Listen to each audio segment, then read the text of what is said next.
ايوه دكتور، اهلا بيك يا دكتور. دكتور وليد اتفضل. انا قاعد فوق بشتغل، بس في تشكيل جالي يعني باقتراح، هل ممكن ينفع ان احنا نحط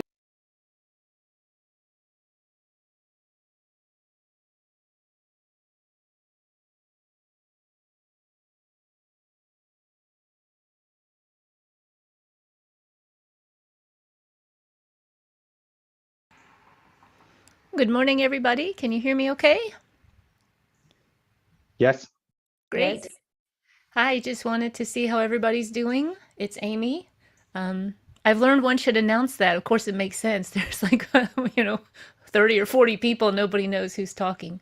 So just wanted to say hi. And Alex, how are you doing? Yep, pretty good. Great. And Valentino, how are you doing? I'm good. Very good. Great. Okay. Let's see. I'm going to,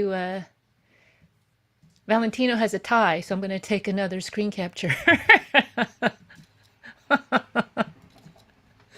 Yes. Good, because I would take it off after the talk. Of course. Same. Recording in progress. Yes, of course. Should I share my screen now, or? Yeah, go ahead. Then that will build excitement, even more excitement. Yes.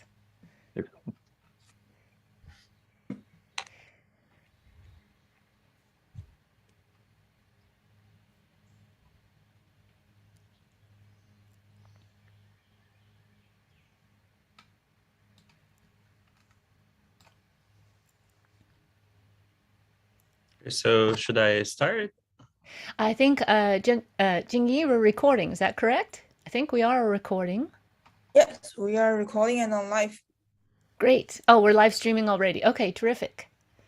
All right, then.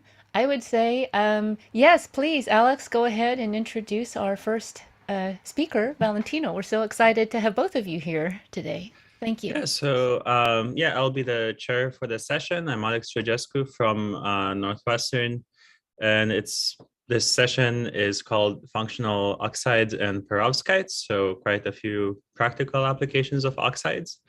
And it's my pleasure to introduce Valentino Cooper from Oak Ridge National Labs, who will talk about predicting the phase stability of high entropy oxides. All right, thank you very much, Alex.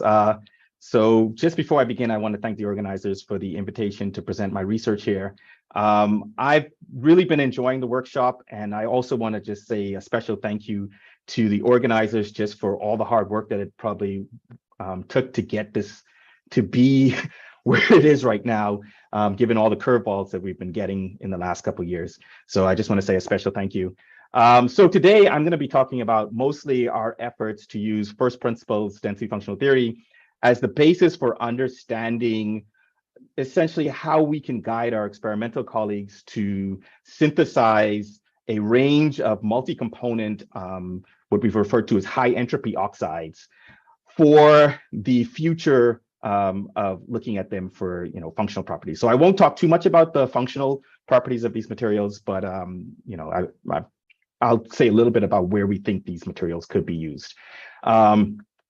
So before I begin, I also want to acknowledge especially Krishna Patike. He was the postdoc working with me on this project. He is now at Pacific Northwest National Lab. And then I would also like to acknowledge our experimental colleague, Craig Bridges. I think really it was the dialogue between Krishna, Craig, and I that I think allowed us to actually make any progress in this project. And so, I think it was very beneficial to have him working with us on this project. Okay, so the motivation behind our work is really how can we accelerate the discovery or the creation of what I refer to as better, cheaper, longer lasting, and I put in quote light bulbs, but really what we're looking for are materials that go anywhere from materials that could be used as electrodes in energy storage materials, all the way up to multi-Farouk materials that could be used in next generation electronics. And so if you see this, you realize that this is really the essence of the now almost 2 decades long materials genome initiative. And so when I think about this, you naturally start to think about the Edisonian approach. And so you start to think about what Thomas Edison was doing. And essentially, I like to think about just the process that it took to develop a new filament for a light bulb with the goal of trying to make it cheaper and longer lasting so that it would be useful to have as a commercial product.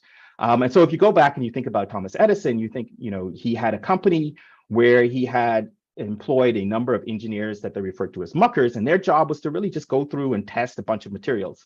And so in that regard, what they were building was basically a database of how these materials performed as filaments. And so that's where I go back to thinking, well, Thomas Edison was kind of a data scientist that just didn't have any data, right? He was building that database all along. And so they had to look at a number of different materials, and then they had to understand, well, how do I get a particular material, how do I process it in a way that it becomes useful for use as a filament? For example, in the end, they found that you can use a piece of bamboo as a filament. So how does one process bamboo into something that would be useful for a light bulb? I'm still not sure how they did that.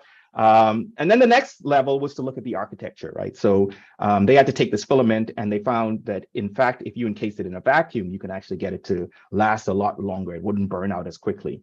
And all of that, again, was to enhance the performance.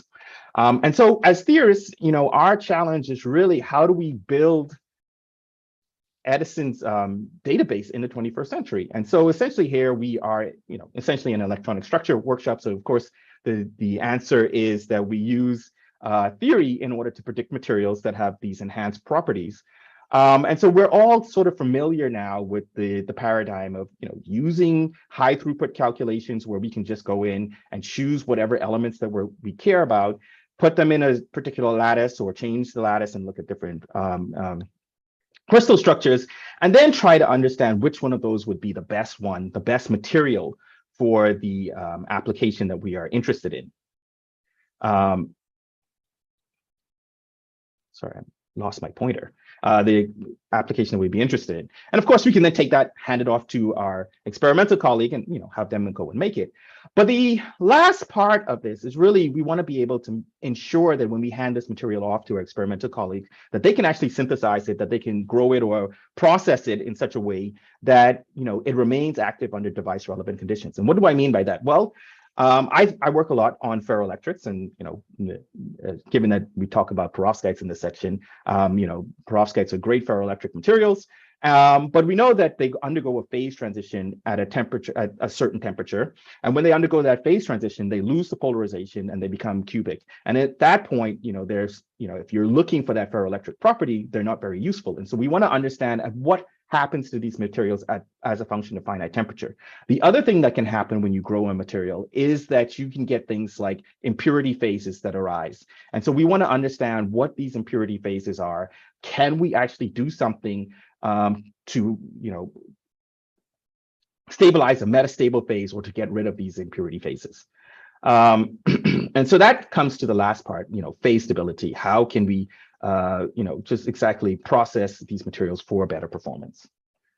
And so to do that, I'm going to talk a little bit about our computational design approach in the context of a class of materials referred to as entropy stabilized oxides. So what are these? Well, these are analogs to a class of materials that have been studied for quite some time, referred to as high entropy metals. And so those metals are, they have multiple species, typically 4, 5, or 6 metal cations that are in a solid solution. And these species are all in equal amounts. And the reason they're in equal amounts is that maximizes the configurational entropy within these materials. And so, if we're looking at the stability of material, we have to think about the Gibbs free energy. And so you have that mixing enthalpy that you have for these materials. And then the other part is this configurational entropy that that is really works as a function of temperature. And so what people found recently was that, in fact, you can make an analog to these metal alloys with oxides. And so what they showed was that if you take magnesium, cobalt, nickel, zinc, and copper oxide and mix them together, you can actually form an entropy, a solid solution of a material, which actually at low temperature is a multi-phase compound. So at low temperature, it actually was comprised of the tenorite phase, which is mostly this copper oxide phase, and a Roxol phase. And then they found that as you heat the material up, you actually transition into a single phase compound. And it's this transition into a single phase compound that they think is coming about due to the configurational entropy within this material. The really sort of smoking gun that this is an entropy stabilized material is the fact that it was a reversible transition. So if they cool it down, they found that you actually went straight back into that multi-phase compound of tannerite and the rock sulfates. And so right now you might be saying, well, what's so exciting about this? Well, there are a couple of things that people think, well, maybe they have some of the similar properties as the high entropy metals. For example, the high entropy metals are known to be radiation tolerant, and so they're good for aerospace and nuclear applications. And so this is just an example of the Mars rover that employs some high entropy alloys that was recently landed last year. The other thing is that if you've got this disorder on this chemical disorder on your lattice, what you do is you actually can lower the thermal conductivity because you're lowering the scattering length of heat as it goes through this compound. And so you can use these for high temperature applications. One idea is perhaps using them for thermal barrier coatings. I like to give this example. This is one that's just ripped out of the headlines. So just last year, I believe, there was a commercial jet flying and one of the passengers looked out the window and this is what they saw. And it's simply the jet engine disintegrating. And this is almost certainly a result of the failure of the thermal barrier coating within this material. So are these materials living up to the hype? Well, there is some evidence that they should have favorable properties for various applications. For example, if you're looking for thermal barrier coating materials, what you really want is something that has a low thermal conductivity and a high elastic modulus. But those things tend to be counterindicated properties. So typically, as you lower your thermal conductivity, you end up lowering your elastic modulus. So what they found is, in fact, that if you look at the entropy stabilized oxides, they're actually right down in this region, which is a pretty good region for a material that should be good for thermal barrier coating. Just to give you a note, right here is the region where you have things that are essentially the high entropy metal alloys. And so they should be almost as good or maybe even better than the high entropy metal alloys. Another application that people have looked at is the potential of using them as anode materials. And so this is an example where someone took the original entropy stabilized oxide and put it in a lithium ion battery. And indeed, they found that it improved the cycle life. So the principle here is that you've got this stabilization that comes from having multiple cations on one lattice site. And so you should be able to cycle lithium in and out of this material. And indeed, they found that you can improve the cycle life. And they also found that, in fact, with this, you got an improvement in the capacity of this material. So there was sort of a double benefit to having this entropy stabilized oxide. Now, as I pointed out, we're not going to focus so much on these functional properties of these materials. What we are trying to understand is just which types of entropy stabilized oxides can be synthesized. And so our focus is really trying to understand chemical disorder and in these materials. So the big challenge really is trying to understand this chemical disorder, right? So if I want to study this material, the material is really a random solid solution, and typically that would require a large unit cell study. Now we could do things like use the special quasi-random structure approach, but that's still, which basically maps the disordered system onto a relatively small unit cell, but those still are just only one snapshot of what you need to look at. You need to look at a number of different arrangements in order to understand the effect of disorder within this material. So you need these multiple instances. Another thing that can happen, and we don't actually get into this yet, but you can have a number of defects. So you can have point line defects, you can have grain boundaries that further add to the complexity of the supercell. The other thing that can happen is that these second nearest neighbor ions, so the first nearest neighbor is just an oxygen in this material. The second nearest neighbor is the next cation. They can have they can have some influence on the local behavior or the local distortion of the ions. And in fact, they can have some influence on the stability of whether this ion wants to sit on this lattice site.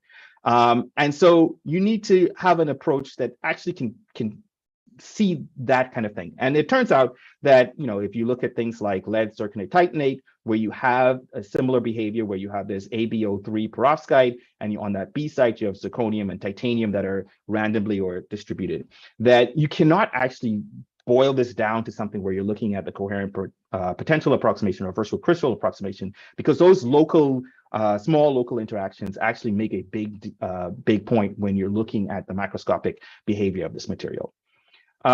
So what I'm just saying is that really, if we want to look at these systems, we're stuck pretty much with very large cells. We typically don't have great empirical potentials, and there's a whole other avenue of looking at how do we create empirical potentials for these materials. And so the question is there a way or an approach that we can use that sort of boils this down into a simpler problem that allows us to actually say something about the macroscopic properties of these materials? So people have tried this in a number of different ways. Of course, as I pointed out, there's a DFT supercell approach where you start with something like a special quasi-random structure. You look at a couple of different snapshots of the material, and in fact, you can actually get some pretty good predictions out of this. And Corderolo's group has done quite a bit in this regard, particularly in predicting the existence of a high entropy carbide. The other approach is to sort of use a data informatics approach. So here is just some work that was done on high entropy alloys. And what they found was essentially, if I wanted to understand if, say, copper, zinc, and niobium were going to form a nice solid solution, I can actually get pretty good prediction by understanding just how copper and zinc behave, copper and niobium behave, and zinc and niobium behave. So just looking at the binary compounds. And what they found is essentially if the binary compounds all have mixing enthalpies that are relatively the same, then the ternary compound would have a similar mixing, a similar tendency to form a solid solution as opposed to phase segregate. So what we were trying to do is really answer this question that our experimental colleague sort of challenged us with, right? So if I start with that sort of binary oxide description, can we actually say something about how the entropy stabilized oxide will behave at high temperatures? And so this part, we really, what I told you before was they were really looking at just the entropy of formation, but here we need to now understand a little bit more about the configurational entropy within the system. And so we started out with just trying to understand that original set of A2 plus oxides, so they just have this chemical formula AO, to understand which one of these would actually form nice solid solutions of an entropy stabilized oxide. So you can do this and start with things like chemical intuition, right? So from chemical intuition, we know that if you've got a bunch of ions that you're trying to mix together, typically if you have ions that are too big or too small relative to the others, then those ions will phase segregate. And so just to narrow down the group of materials that we were looking at, we started looking at, we just looked at which cations should have relatively similar ionic radii. And so this is just a plot of DFT AO bond lengths from relaxed binary oxide structures versus their Shannon ionic radius. There is no reason why this should not be a linear plot because it's basically just the same property that we're discussing here. But it just helps us to look at these, it just gives us a quick way of looking at which ones we should pull out. And so what we came up with these 8 chemical species. Now you can argue maybe calcium is a little bit large compared to the others, but we threw calcium in there just for sort of a test case to understand just how well this chemical intuition of ionic radii works. So the first thing that we then looked at was the thermodynamics of mixing of these binary oxide compounds. So just quickly of what we did was we constructed very ordered supercells such that in your supercell, every A compound had its nearest neighbor was exactly, well, its nearest metal neighbor was exactly, so the A prime was exactly A prime. So it always had a nearest neighbor that was not itself. That way we can say that essentially that's the bonding energy between A and A prime. And these are all relative to the ground state of these materials. So for example, I talk a little bit about iron. The ground state of iron is actually Fe2O3 and not FeO. And so here we would be looking at the ground state of iron oxide. With this, you have 15 combinations of A and A prime for each of these 5 metal high entropy oxide systems. Just as a note, all of the energies were obtained using DFT in quantum espresso and using PbSol with a plus U on ions like nickel, cobalt, and copper.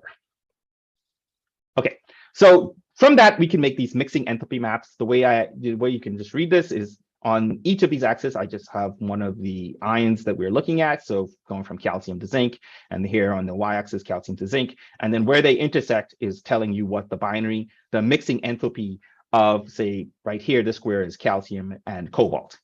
And then, this is just a heat map that gives us a rough picture of just whether things are unstable for mixing or stable for mixing. So from this, we can pull out a couple of descriptors. So first thing that we can look at is, if I'm thinking about a combination of 5 different ions, we go back to that concept of the high entropy metal alloys, we can start to think about, well, what is the mean enthalpy of mixing of all these materials? And so that gives us one descriptor. The other descriptor we wanted to have was something that gave us some indication of how the configurational entropy was changing in these materials. And it turned out that, in fact, we can use sigma as a measure of the configurational entropy. So sigma here is just the standard deviation of these mixing enthalpies. So how far are they from each other? And so with that, you've got 2 different pieces, right? You've got something that relates to the enthalpy of mixing, so the enthalpy of formation, and then something that relates to your configurational entropy. And so that can give us some indication of how the Gibbs free energy of the system is changing. And what we really want to do in both cases is just minimize mu, so minimize that average mixing enthalpy, and minimize sigma, the standard deviation within the material. So how does this work? If I go back to the entropy stabilized oxide that was actually synthesized, so that contained cobalt, copper, magnesium, nickel, and zinc, and we pull out just those from our plot, what you see is that for this rock salt structure, this is pretty much just all blue. So that means that we've got a low mixing enthalpy, but the fact that they're all kind of blue means that also your standard deviation is kind of low. Now, to really understand how this thing changes as a function of temperature, we need to understand what is the relative stability of the other phases. And so we do this mixing map, not just for that rock salt phase, but we do it for all the competing phases that we expect. So tenorite, wurtzite, and zinc blend. I will point out that here we are focused really on that AO stoichiometry. There's a possibility that we could have things that have different stoichiometries within these materials, but we're sort of for this study we sort of stayed with that that stoichiometry. Okay, so then if we go back and look at all the different compounds that we looked at, then we see something that's quite remarkable. First of all, that original compound sits all the way here by itself. So it's got a low mu and a low sigma. So it's saying that this is basically saying that this is unique in the ability to form something that starts off as a mixed compound and then would be possible to transition into a phase pure compound. And then you see you've got 2 other groups here. So the first group here is one where we start mixing in calcium. And so again, we said calcium was a little bit larger on that phase diagram and on the ionic radii scale. And so it does kind of logically make sense that calcium starts to make just some areas that want to sort of phase segregate and have calcium on its own. And then all the way up here, we have iron.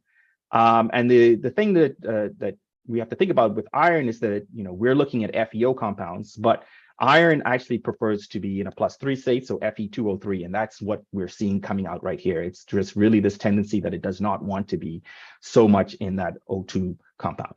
Now, the big challenge was really, okay, we've got sort of a 0 Kelvin descriptor that gives us some indication as to what which one of these should be favorable for forming an entropy stabilized compound. But the question is then, what happens at fine temperature? Can we actually say something about this phase transition where you go from something at low temperature that's tenorite and rock salt to something that's only rock salt at high temperatures?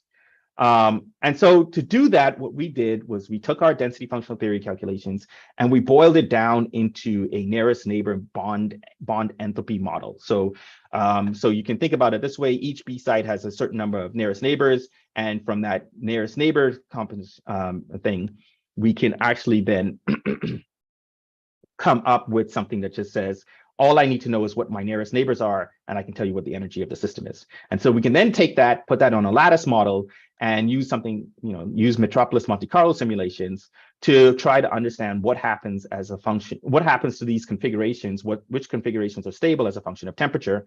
Here, it's a very simple model with regards to just what we do. We do ion swaps. So we just take, two ions and we can swap them, and then we do phase updates. So in principle, each nearest neighbor, the nearest neighbor pairs tells us what phase that this particular ion should be in, but we can also say, well, what would happen to the energy of the system if this was a tenorite phase instead of a rock salt phase?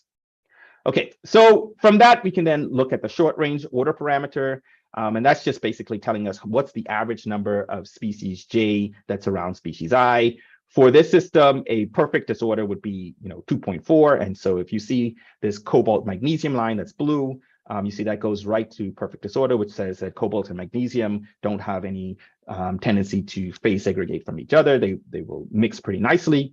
But then you can see zinc, for example, has a strong tendency to phase segregate. So this is the zinc-zinc line. And we also see that copper-copper has a strong tendency to phase segregate. And that has real world consequences for what the phases should look like. For example, when you have this zinc-zinc segregation, what you're really getting yourself into is a Wurtzite phase. And then when you have this copper-copper, you get yourself into a tenorite phase. And so then we can look at this as a function of temperature, exactly what the solid solution looks like as a function of temperature.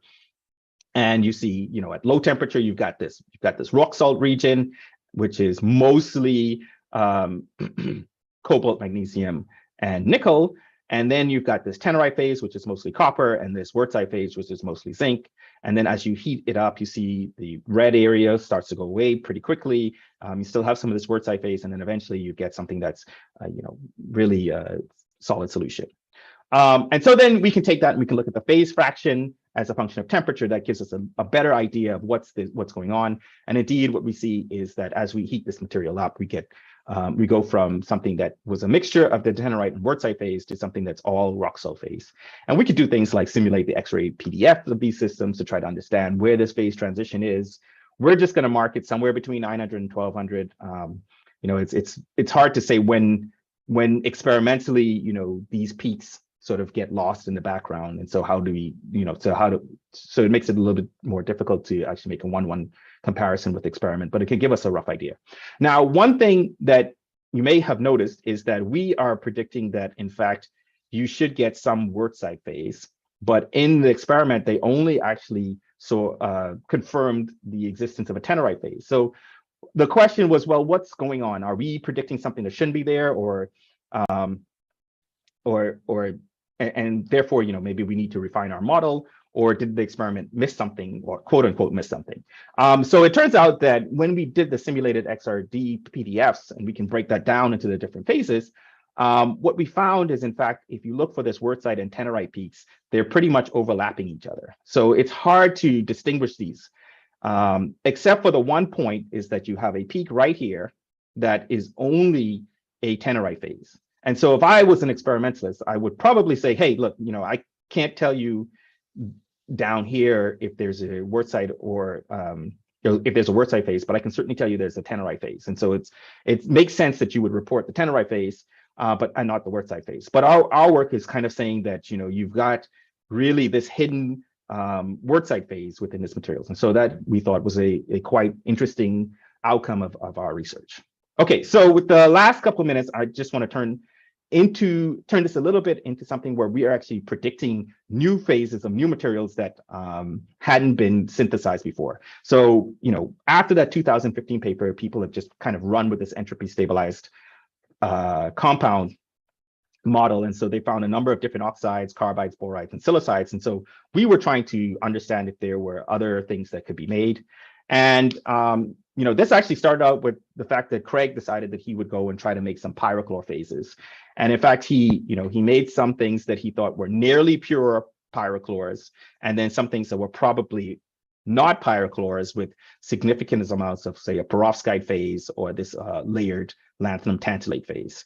And so what we wanted to do is say, well, can we say something about which one of these really are pyrochlores, and can we give him some ideas of which ones to make afterwards?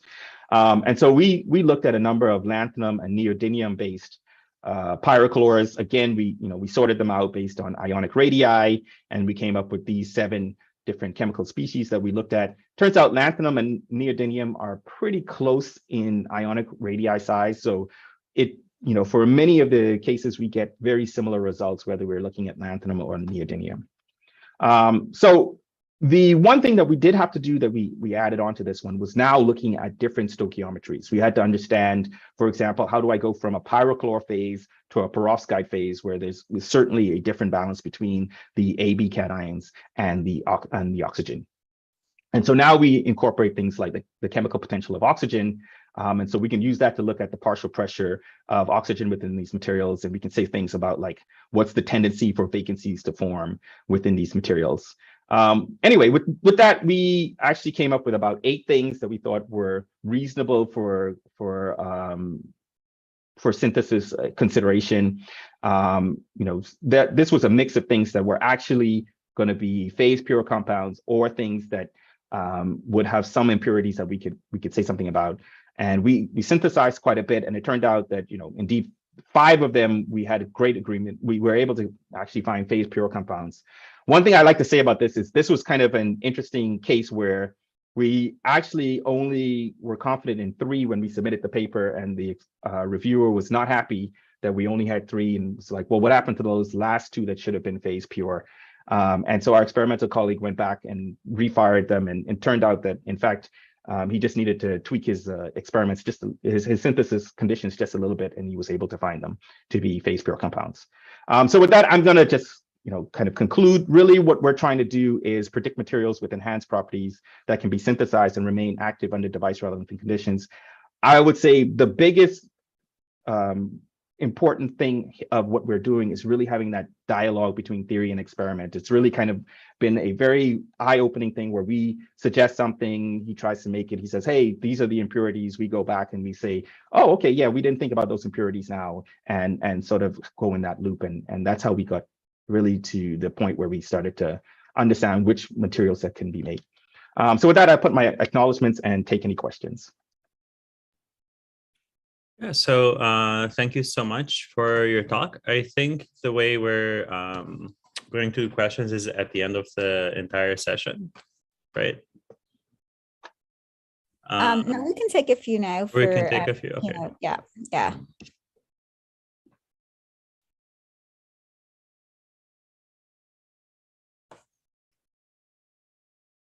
Oh, Alexander? Yeah.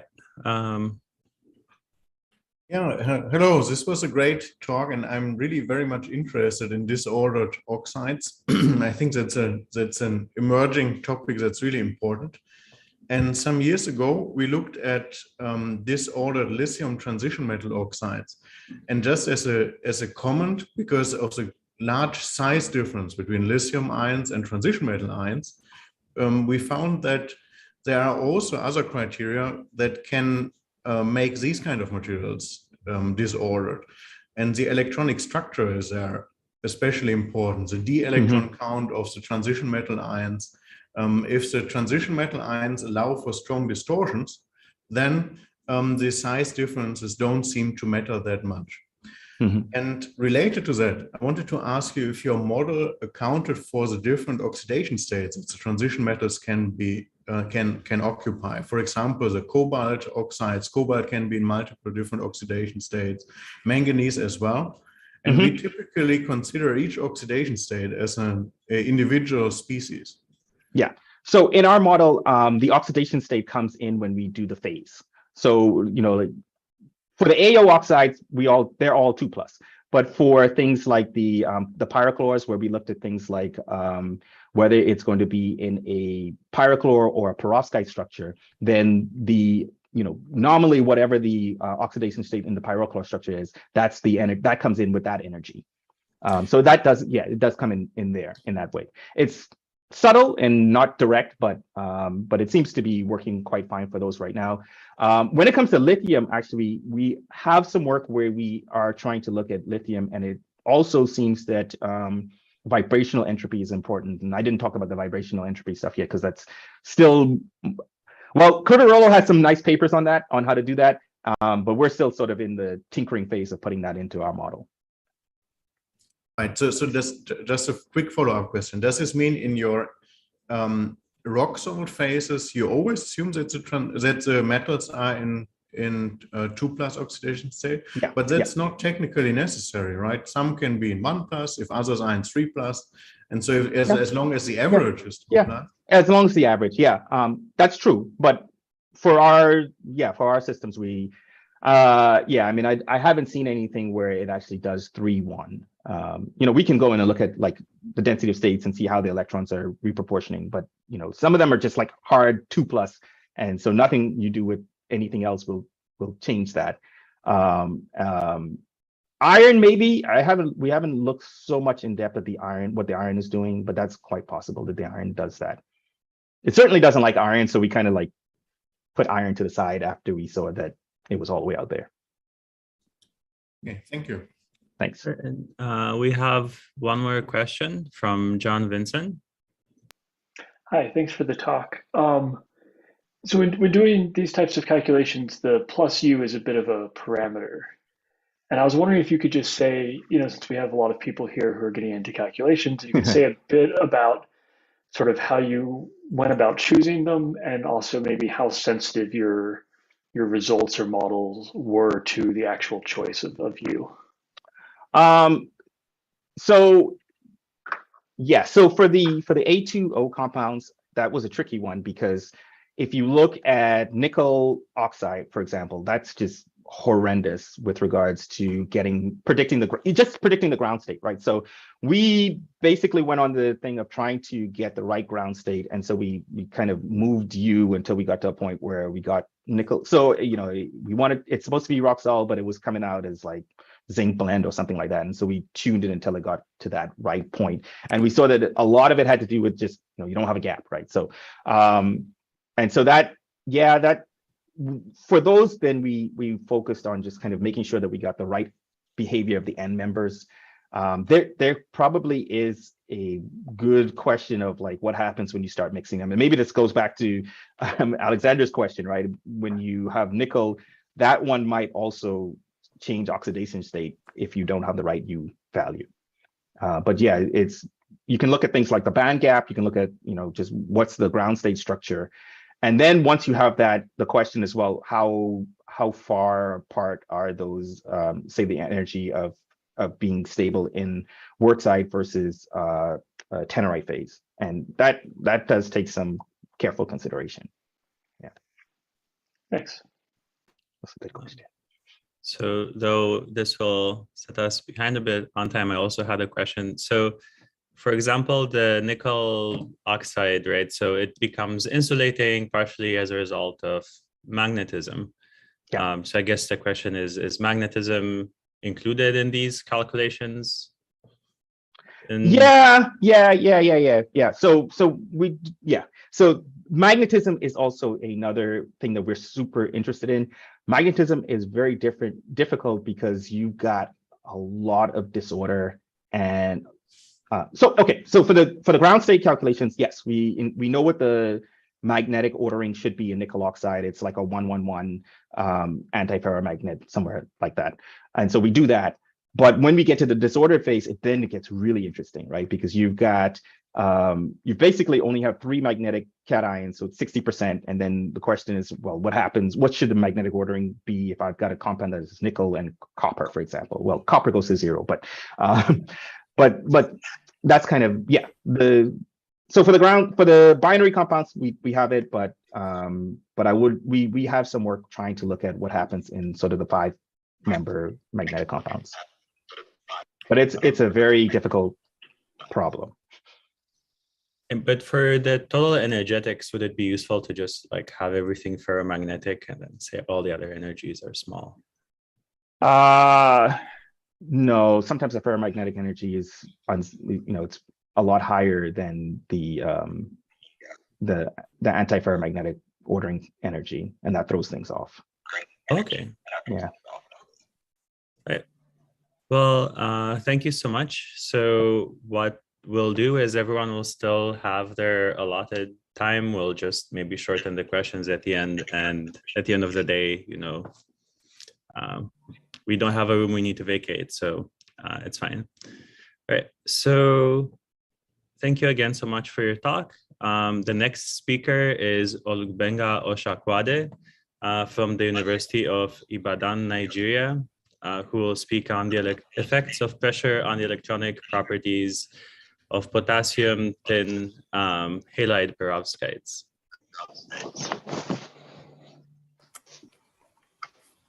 Hello, everyone. I'm excited to have this opportunity to present my seminar that is titled Effects of Pressure on the Electronic Properties of Potassium Tin Halide Perovskites. And the halides here are chlorine, bromine, and iodine. My name is Olugbenga Oshakuade, and this is an ongoing research work by myself and colleague Ezekiel, both at the University of Ibadan. My host in this workshop and the USAfrI visit is Dr. Alexandru Georgescu of the Columbia University, New York City. Let me quickly take you through my university, the University of Ibadan. It's the first in Nigeria. It was founded in 1948, and the university is a multidisciplinary type comprising of 17 faculties. Let me pick up my comprising of 17 faculties and a student population of about 41,000. And at the Department of Physics, we have 5 major research areas. The photograph here shows the main building of the Department of Physics at the University of Ibadan, while the other photographs are aerial views within the campus. Our interest in potassium tin halide perovskites is because halide perovskites are known to have good power conversion efficiencies and are useful in optoelectronic devices. The goal of this work was to study the electronic properties of potassium tin chloride, potassium tin bromide, and potassium tin iodide perovskites under pressures ranging from 0 to 50 gigapascals.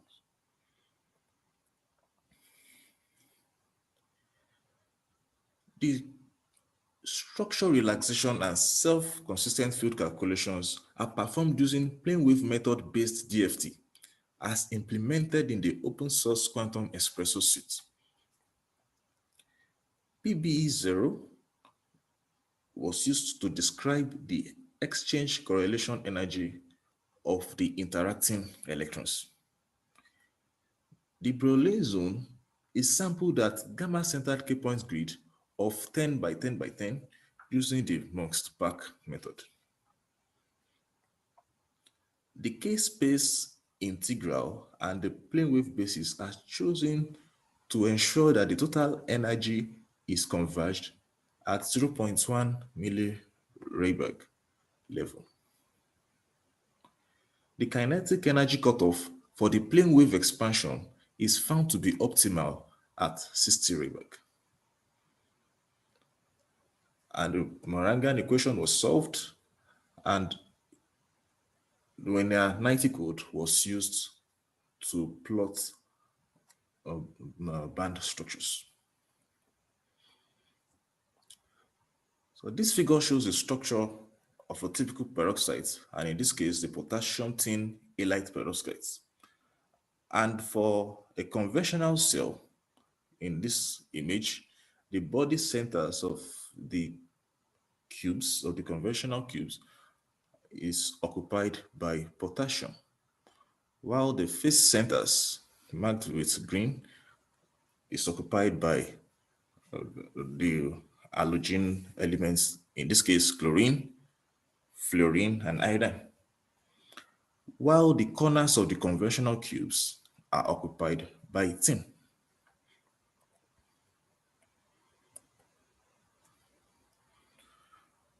So like I said earlier that we solved the Morangan equation.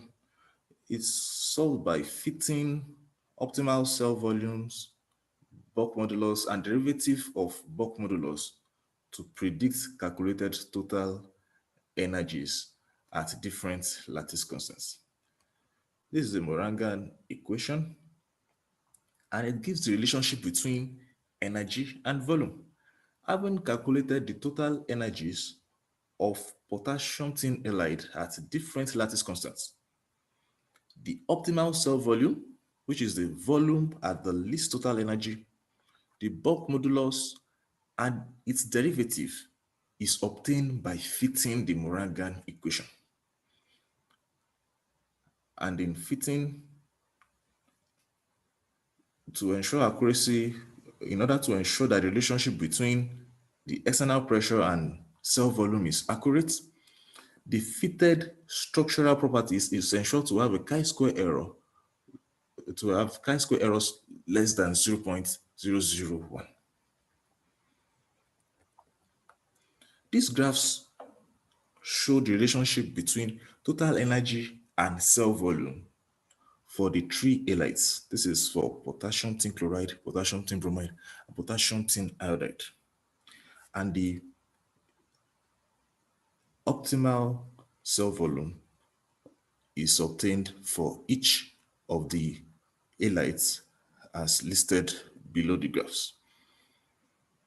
And also from the same Morangan equation, we obtained the bulk moduli for the three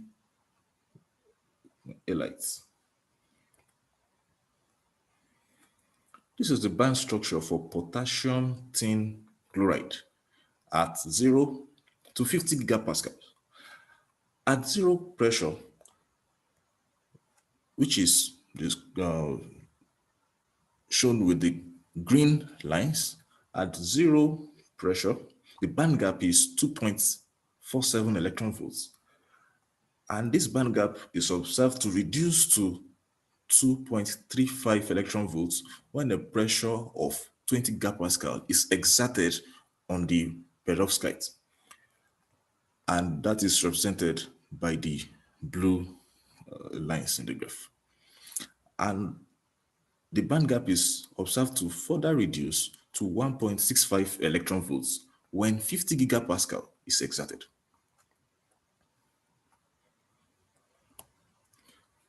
This is the band structure for potassium tin bromide at 0 to 50 gigapascal.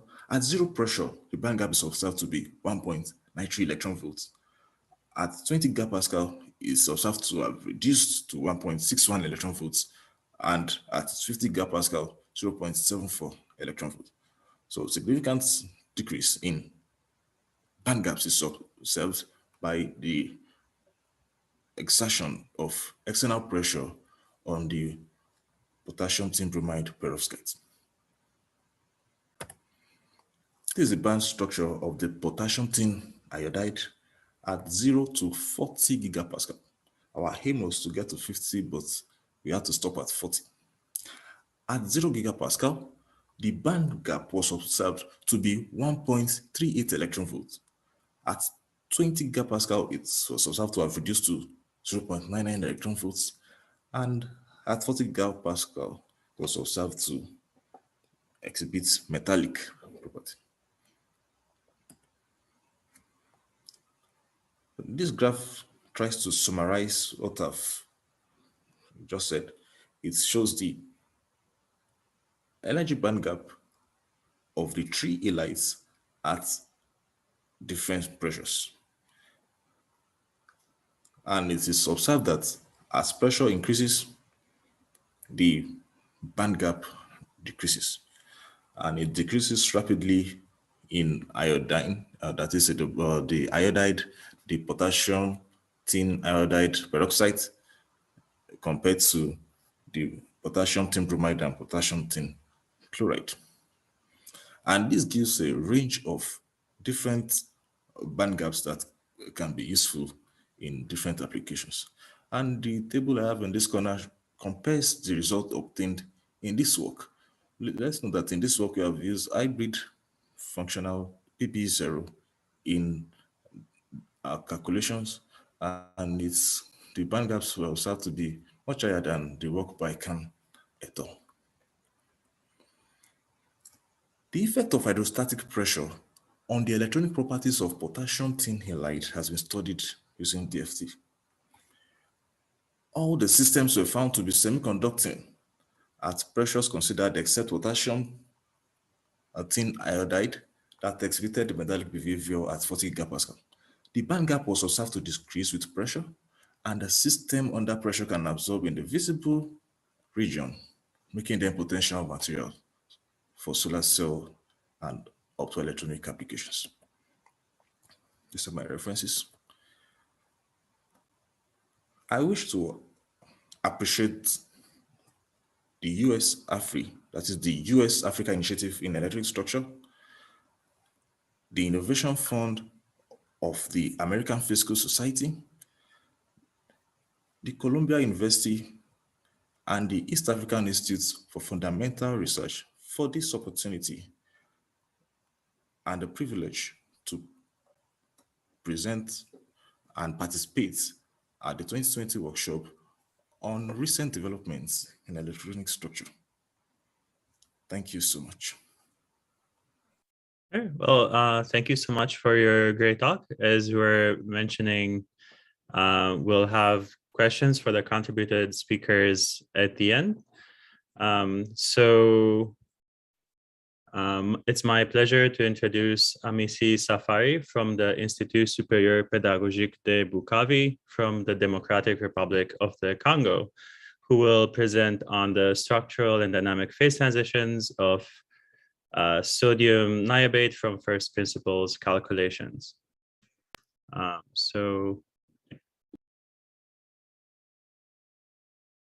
I'm Amisi Safari from Bukavu town in the Democratic Republic of the Congo, and I present you today the structural and dynamic phase transition of sodium niobate from first principles calculations. Antiferroelectric materials are considered promising candidate for the use in the wide range of electronic applications. And among them, we have the sodium niobate. The seventh phase of sodium niobate, as summarized by McGow, remain the reference. At low temperature, this compound crystallizes in the R3C phase, and at high temperature, as for the most of the perovskite compound, it crystallizes in the paraelectric cubic PM3M phase. But since then, several other phases have been put forward. It is the case of the PMC21 phase, visible as a phase coexisting in certain temperature range with the R3C and the PPCM phase. So to start this phase transition, we use the phonon way. Even if the ground state of the system can be more complex, the calculation of phonon dispersion curves in the high symmetry phase offer a global view of the instability that can progressively condense to reveal the possible intermediate phase and the ground state. Our work is in line with this framework to present a systematic analysis of phonon mode in order to further understand the phase transition in this simple but complex compound. Let's present now our work method. First, we relax the compound in the high symmetry structure. In this symmetry, we calculate the lattice parameters, the phonons curves, the Born effective charge, with the phonon curves obtained and the analytical values associated to frequencies and eigenvectors. This allows us to condense separately or simultaneously each observed instability. Here we have our tools. We are in the first principle calculation as the constant DFT as implemented in the ab-initio code. And for the KTF energy, we relax up to 45 R3s. But for the exchange correlation energy, we compare the result obtained by the two approximations, the GGA PB-Sol and the LDA. To analyze the mode, we use isotropy and the ampli-mode code. First, we reported the parameter, the property of the high symmetry cubic perovskite structure in the sodium niobium neobat, and compare with other perovskite and the other experimental and theoretical value.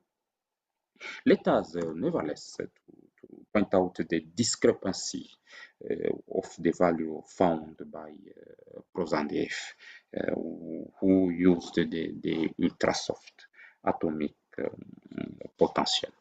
Here, we have the calculated phonon dispersion curves of the cubic sodium neobat and sodium tantal at the GGA PB-Sol volume along the path R gamma XM and R point. The negative value of frequencies in the graph correspond to imaginary phonon frequencies and are related to unstable mode, which determine the nature of eventual phase transition. By condensing this unstable mode, it is theoretically possible to find the possible intermediate phases and stable phase of a compound. This character of this mode does also have significant implications on system. And here frequencies and type ferroelectric presented in this table. You can see that in sodium tantal, the instability are dominated by the antiferrodistortive R4 plus M3 plus mode, but in the sodium neobat, all stability are significant. But for the instability at gamma point, here in this table, we present the Eigen displacement. You can see that the Eigen displacement is significantly dominated by the movement in opposite directions of sodium and oxygen atom in sodium tantal, with a very small displacement of the tantal atom, surely because of this of its heaviness, almost 6 times that the mass of sodium. But in the sodium neobat, niobium being lighter than tantal and of close ionic radius, all atoms contribute significantly to the Eigen displacement of the polar instability. Let's now successively analyze the condensation of different stable modes, observing the phonon curves of the high symmetry phase. The goal is to see how this mode condense when isolated and when combined, and thus to understand the importance of the coupling in the stabilization in this of this or that phase. This graph shows the energy gain relative of the high symmetry cubic phase of different structure we have relaxed in the sodium neobat, depending GGA, PB-Sol, and LDA. In the GGA PB-Sol approximation, to understand the contribution of the strain, we performed 2 calculations. The GGA PB-Sol 1 consists in a total relaxation of the cell and the atomic position, and the GGA PB-Sol 2 calculation consists in relaxing only the atomic position, but in a cubic volume, means by not allowing the strain. Treason can be analyzed from this graph, the zone of the polar and the antipolar electric distortion, the zone of the anti-ferrodestructive mode, and the zone combining the ferroelectric, anti-ferroelectric, and the ferroelectric the distortion. So depending of the approximation used, our calculation lead to two different results of the lowest energy in sodium neobat. When we consider the result obtained by the GGA-PB sol, you can see here that it is the R3C which is the lowest energy state in this compound. Even when you don't allow the strain, you see here the lowest energy state, the R3C. But now when you consider the LDA approximation, you see that you obtain the other situation. It's now the PMC21 phases which become the lowest state energy in this compound. So the LDA calculation giving the PMC21 as the lowest energy phase is not in agreement with the experimental observation, and may therefore mean that it is inappropriate to study this compound with this approximation. But the GGA-PB sol give the result that correspond to the giving the unambiguously R3C as the lowest energy phase. So the detailed mode analysis study can be found in the article that will soon be submitted for publication. So thank you very much.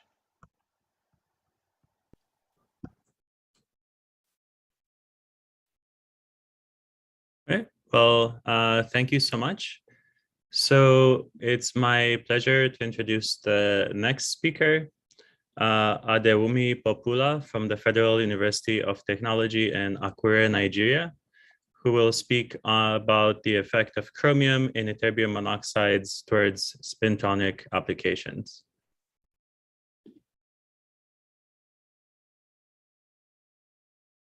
Good day to you, distinguished scientists, ladies and gentlemen. I'm Adewumi Popoola from the Federal University of Technology, Akure, Nigeria.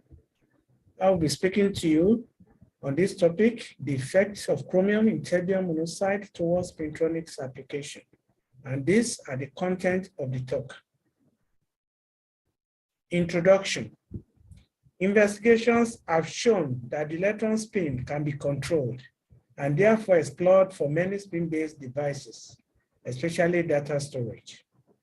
Spin-based data storage devices have multifunctional characteristics, which includes non-volatility, high data processing speed, higher integration densities, extremely low dynamic power consumption.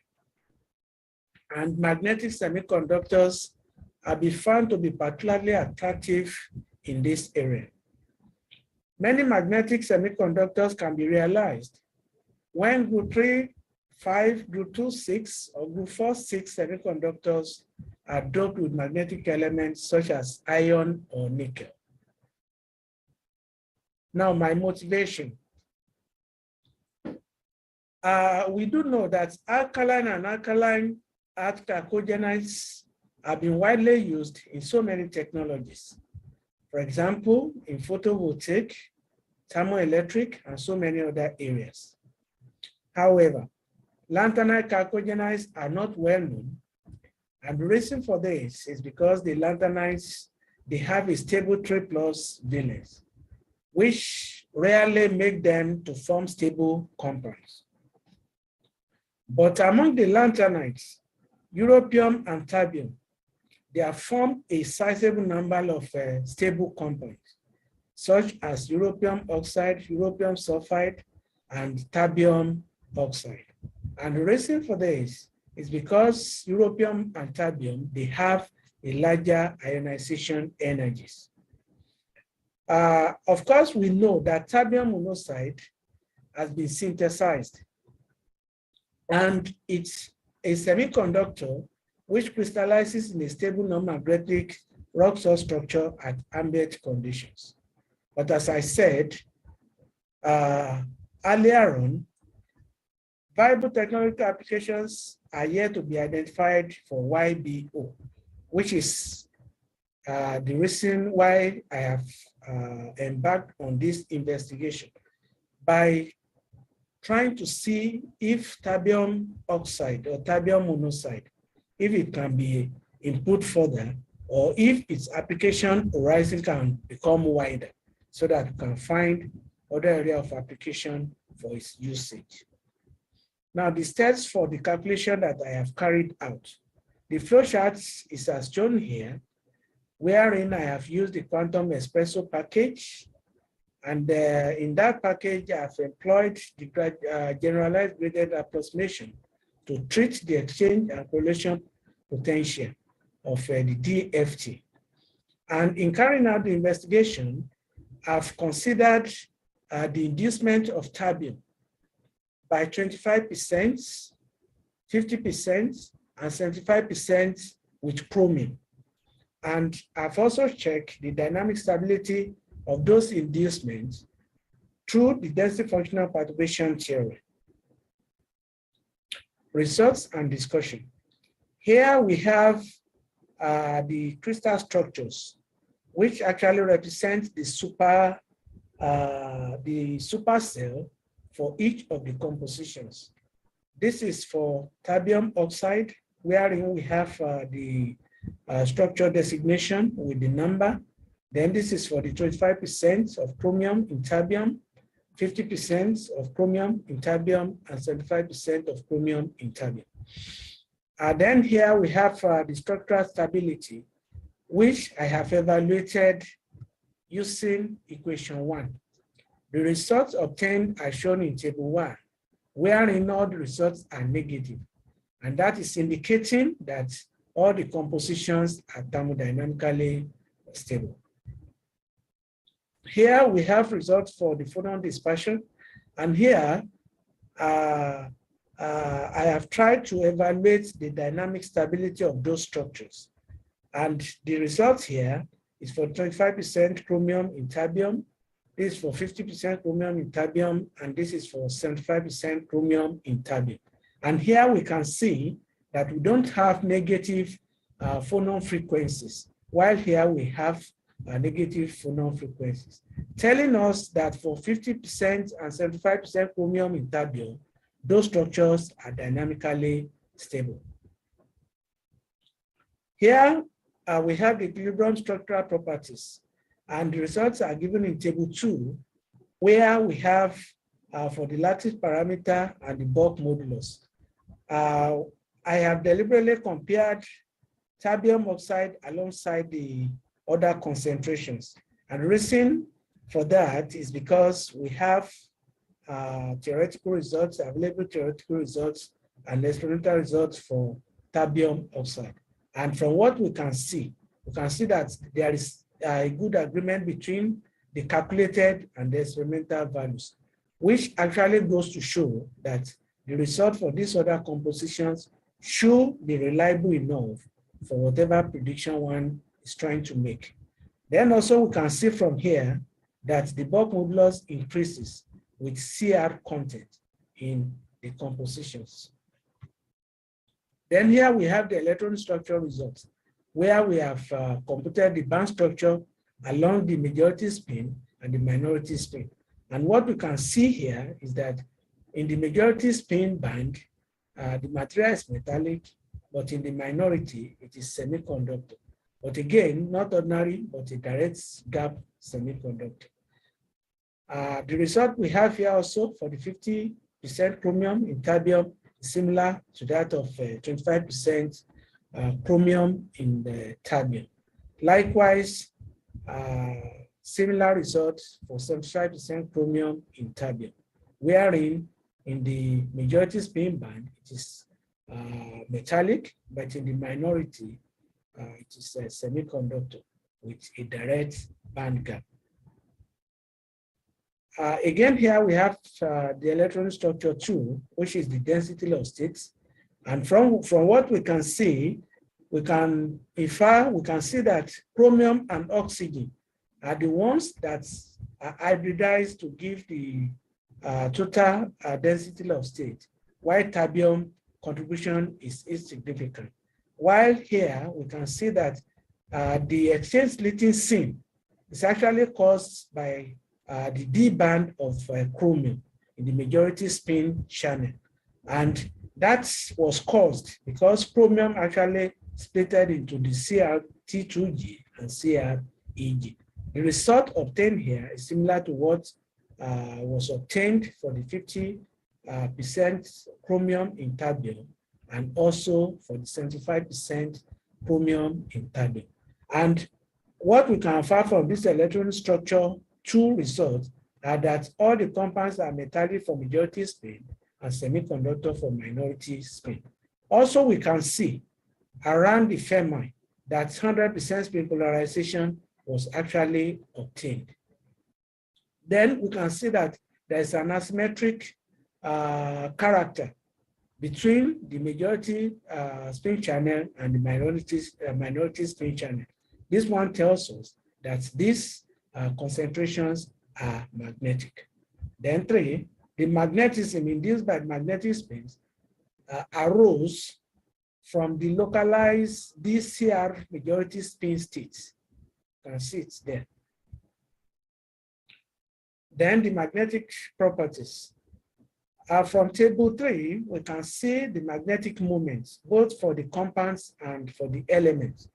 And here we can see that they are all positive, which actually tells us that both the compound and the constituent elements, they interact ferromagnetically. Conclusions. 1, all compositions are thermodynamically feasible. 2, 50% chromium in ytterbium and 75% chromium in ytterbium are dynamically stable, while 25% chromium in ytterbium is not. Then ytterbium monoxide is an indirect gas semiconductor, while all the concentrations or compositions are direct gap semimetal. 4, increase in CR concentration led to the increase in the bulk modulus, and this can be attributed to atomic size difference between ytterbium and chromium. 5, all of the concentrations considered have the half metallic ferromagnetic fusion, and this we can say was caused by the direct splitting of the DCR orbitals. Then finally, since all the concentrations considered are magnetic half metals, they are predicted suitable for possible exploration in spin injection electronics, which is spintronics. Acknowledgements. I would like to thank the USAfri, that is the US Africa Initiative in Electronic Structure, and the Innovation Fund of the American Physical Society, the East Africa Institute for Fundamental Research at the Columbia University, and of course, my home university, the Federal University of Technology, Akure, Nigeria, and last but not the least, my family members for the opportunity given to me to participate at this workshop. As I said earlier on, this is the appendix, as I said earlier on, why ytterbium oxide has an indirect band gap, and this can be seen here. So while the other concentrations, as chromium concentration increased in the ytterbium monoxide, this indirect band gap became a direct band gap material. And this we can see here. Thank you all for your attention. I'm very, very grateful. Thank you so much, Adewumi, for the nice talk. So I will now introduce the next speaker, George Amolo from the Technical University of Kenya in Nairobi, who will talk about the properties of selected hard materials from ab-initio calculations.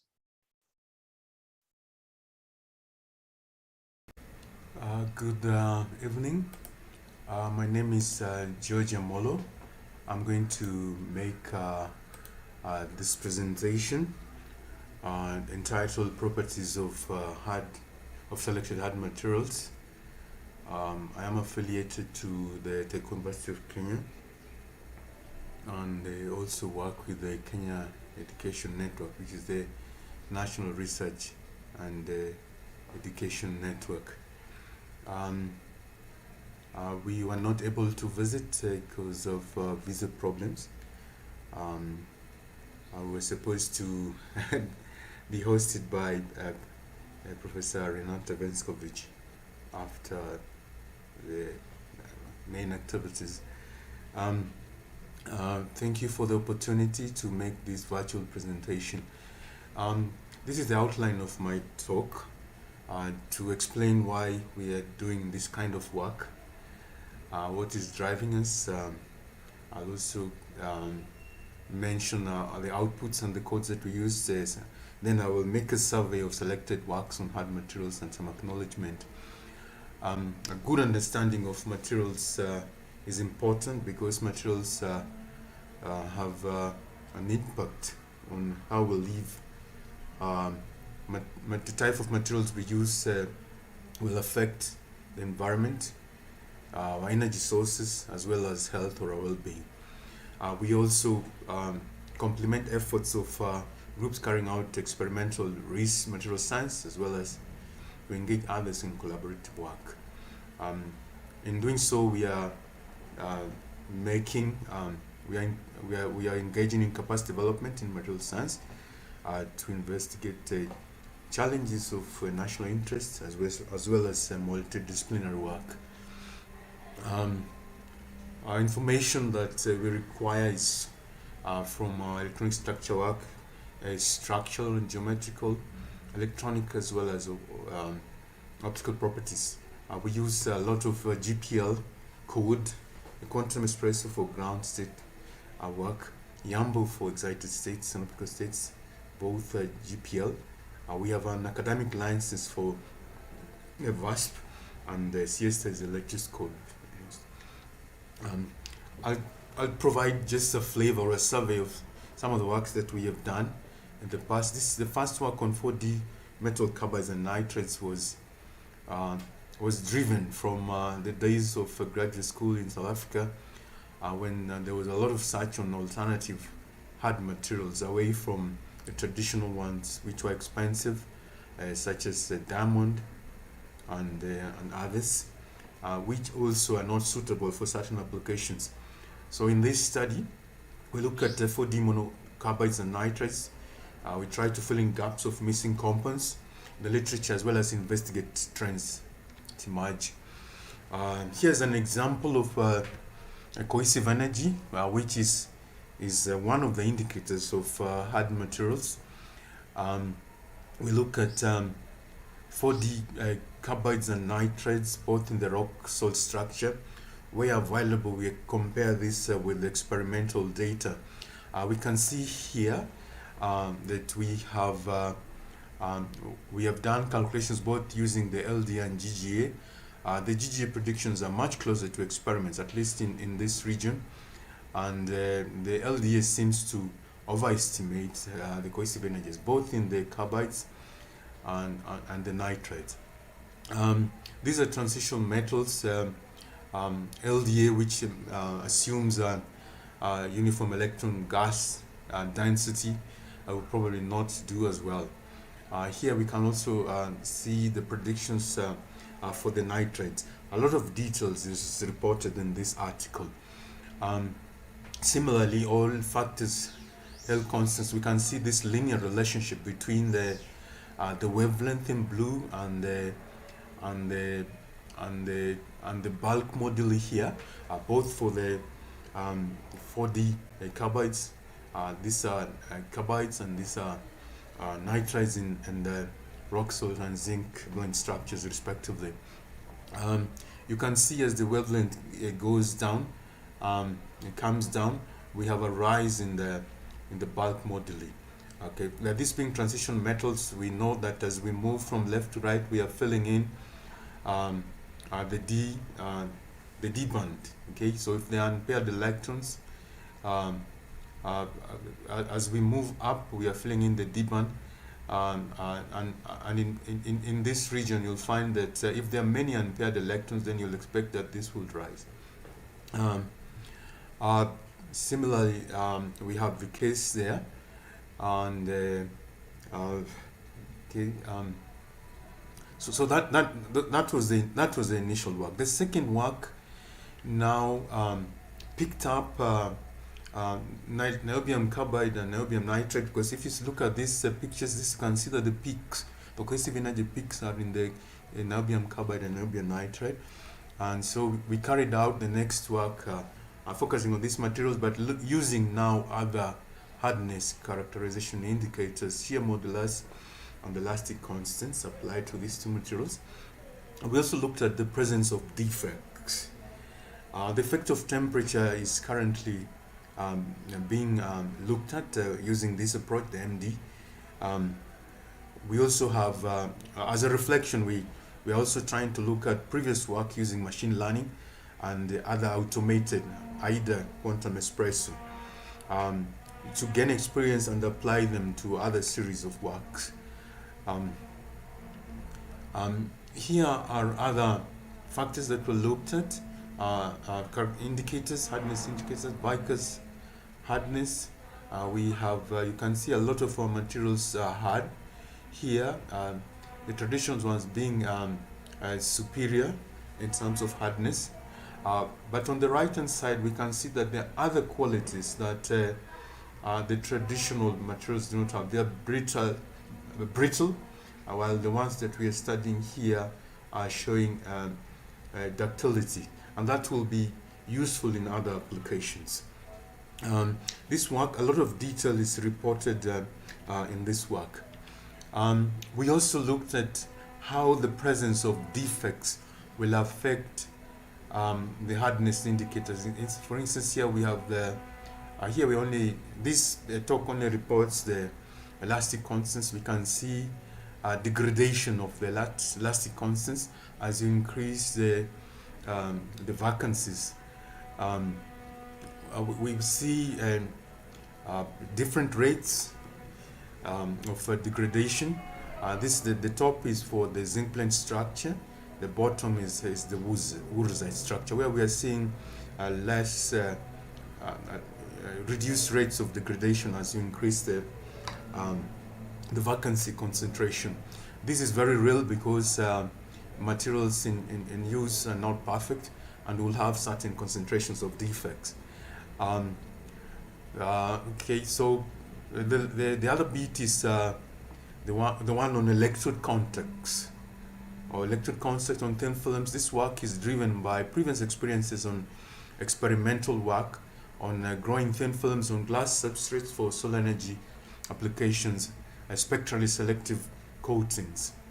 What we noted that the use of noble metals had issues.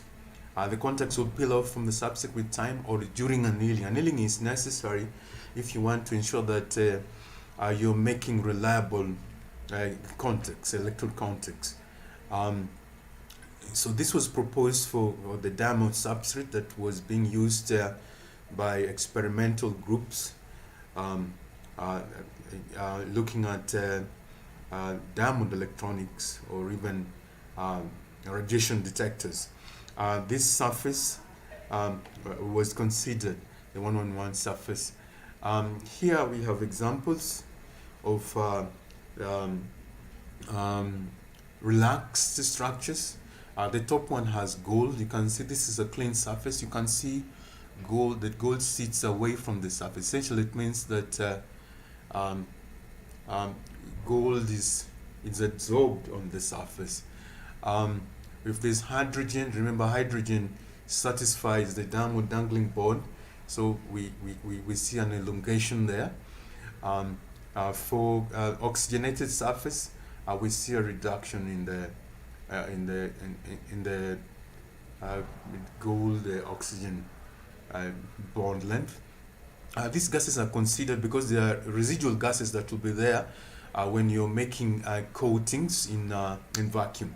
And then we also considered carbide forming metals, and we can see for tantalum you can see a shorter wavelength, both for the clean surface and the oxygenated surface.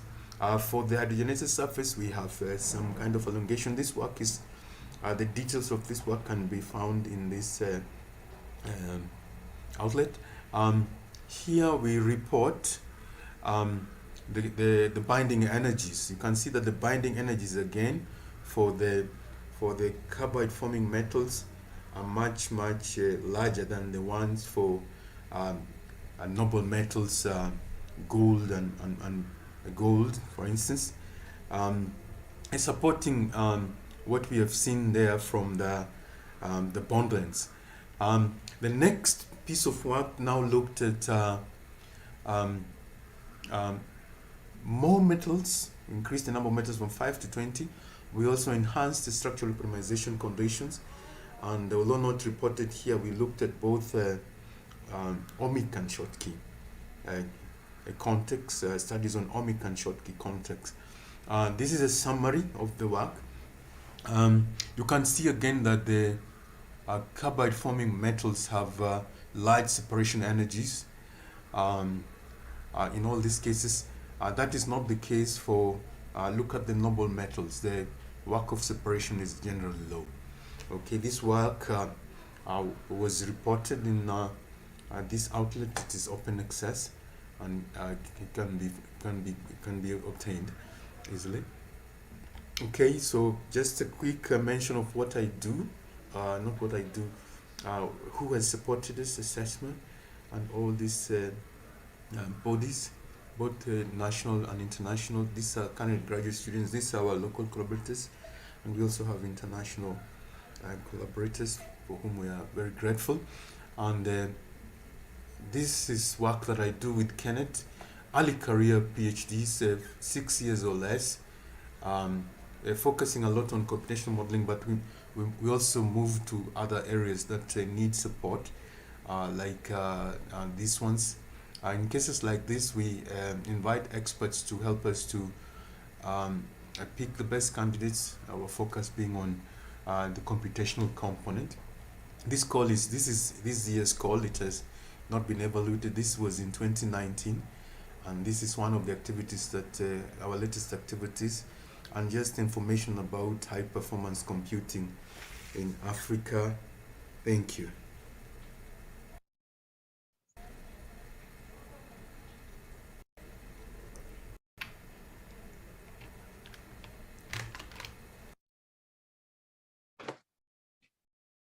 All right. Well, thank you so much for this nice talk. And I will now introduce the final speaker of the session, Catherine Paschal from Mwenge Catholic University in Moshi, Tanzania, who will talk about tin halide perovskites as materials for solar cells.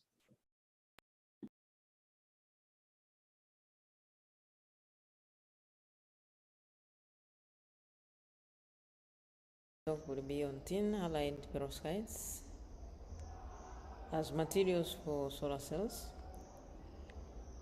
And I'm from Mwenge Catholic University in Tanzania. I would like to thank the organizers of this workshop, the APS,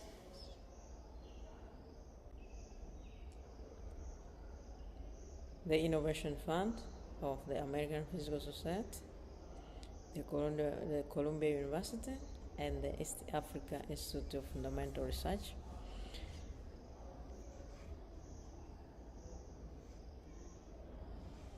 By perovskites, we mean the calcium titanate mineral. And this structure has led scientists to call any compound with this structure a perovskite. We have an example of calcium titanate. We have the example of methyl ammonium tin iodide here. And we have several other examples. And perovskites have been applied in many fields, in photovoltaics, photoelectrolysis, lasers, lighting emitting diodes, thermoelectrics, and the other areas. In solar cells, they emerged at first as sensitized solar cells when they were used in replacing the dye in these cells. So why these perovskites? Why are so interested in these materials? This is because in a very short time, the efficiency has been increasing remarkably, and from 3.8 in the year 2009 to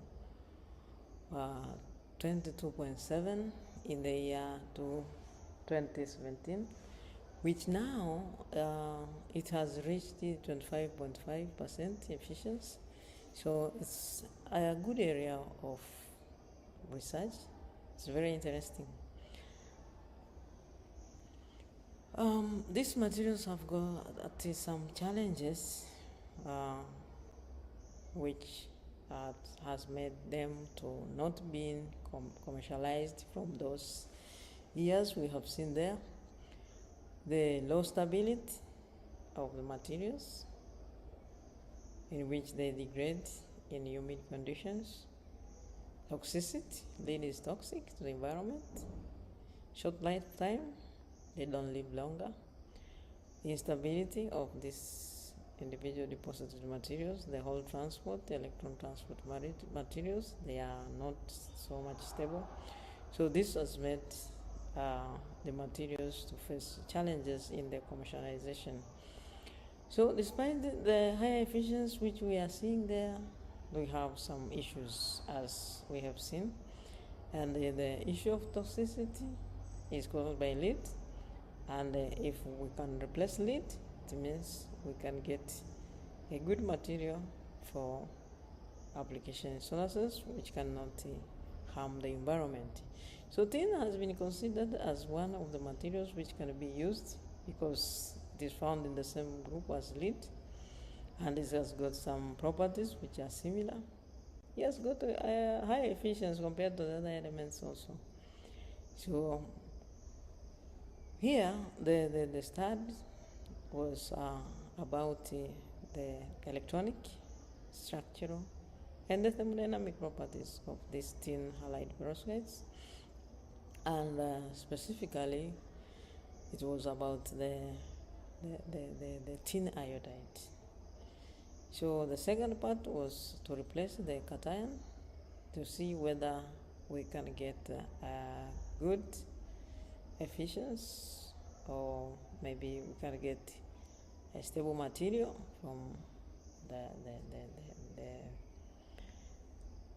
from the previous ones by considering the thermodynamics.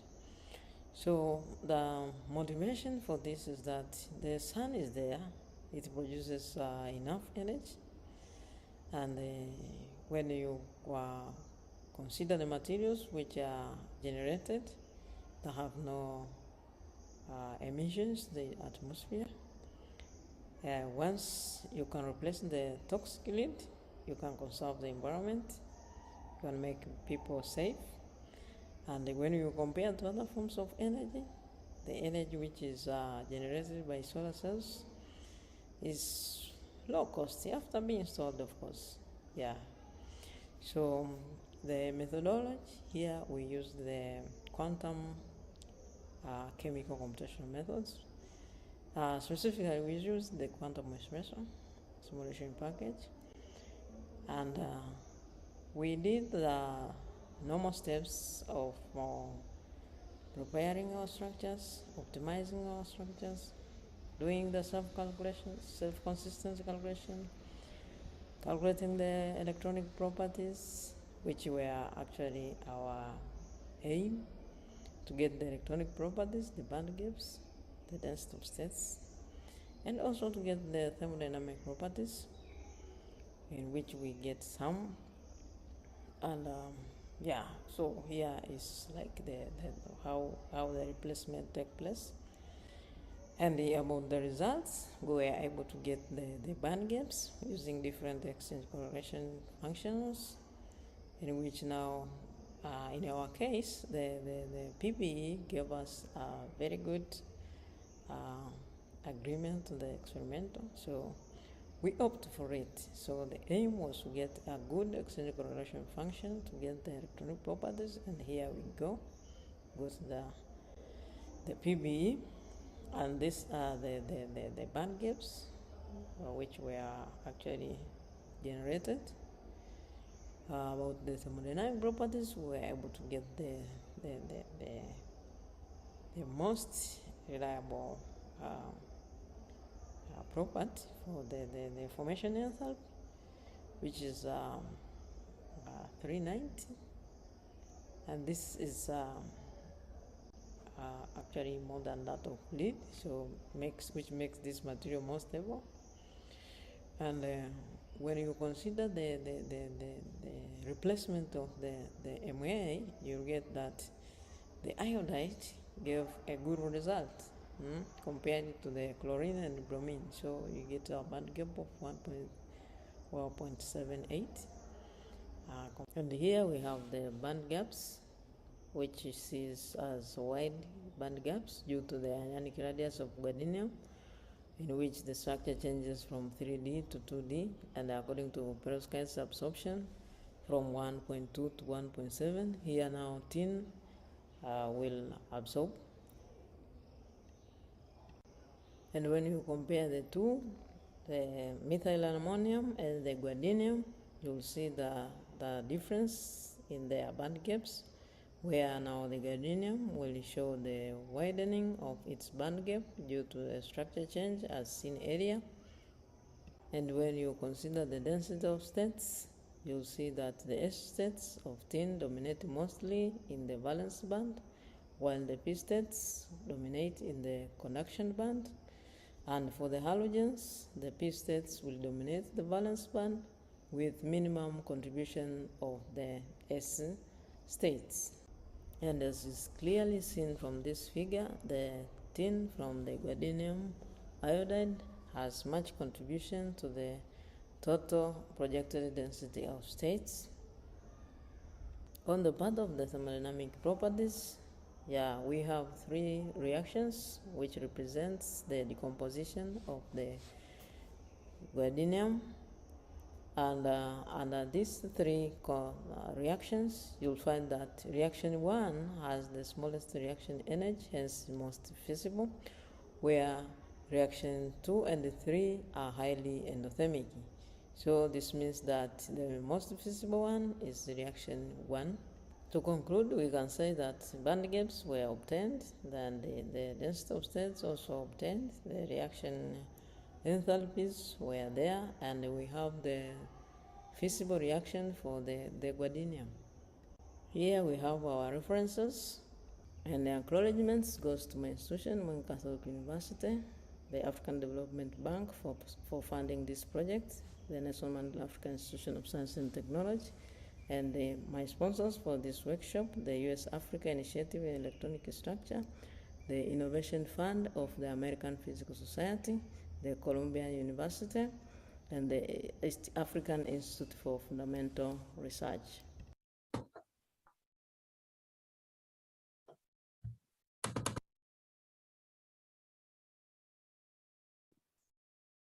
Right. Well, thank you so much. And I think now it's time for questions. We're quite a bit behind and we're technically during break, but so please raise your hand if you have questions, or type them in the chat box.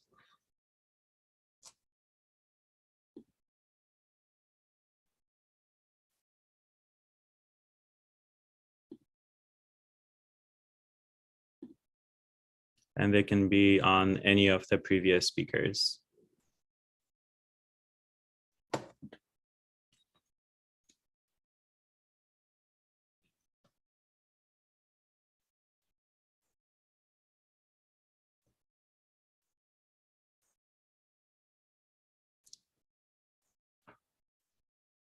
I can ask some questions as well. So actually I had a question for Olugbenga, which is basically, what's the main reason for the gap closing as a function of pressure?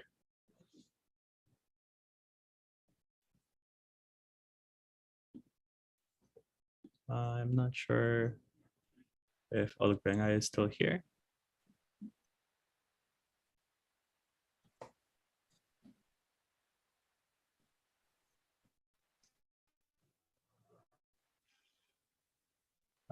No. Wait, okay, so I mean, yeah. Oh, hi. Did you hear my question? Yes, you asked what's the reason for the gap? Yeah. Okay, it's an ongoing research, and that's like it's an observation from some previous works as well, that the gap can be tuned by applying pressure. So what we have done is to now quantify the effect of the pressure on the gaps. So it's I like see. It's like a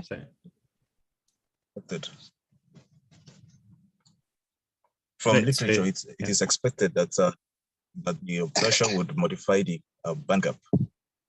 So what we have done is to quantify, to check if the gap will be within some permissible or some preferred range, or desired range rather. Thank you.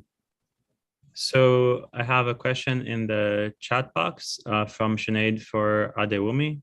Did you consider U on your chromium D states?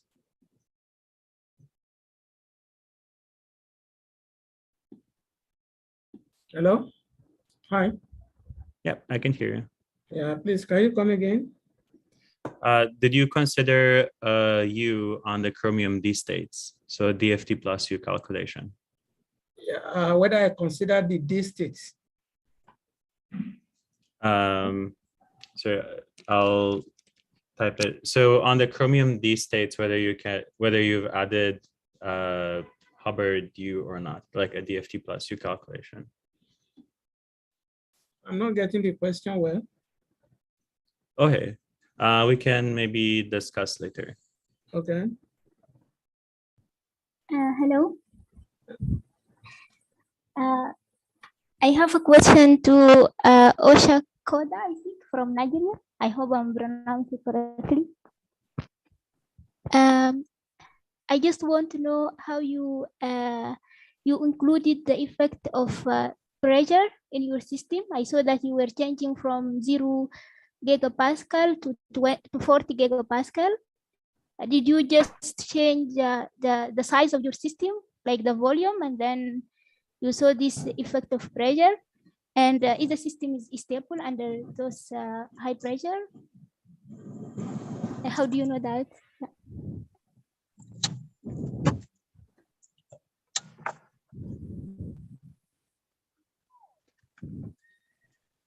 Okay, hello. Yeah. Okay, thank you for your question. The application of pressure affects volume.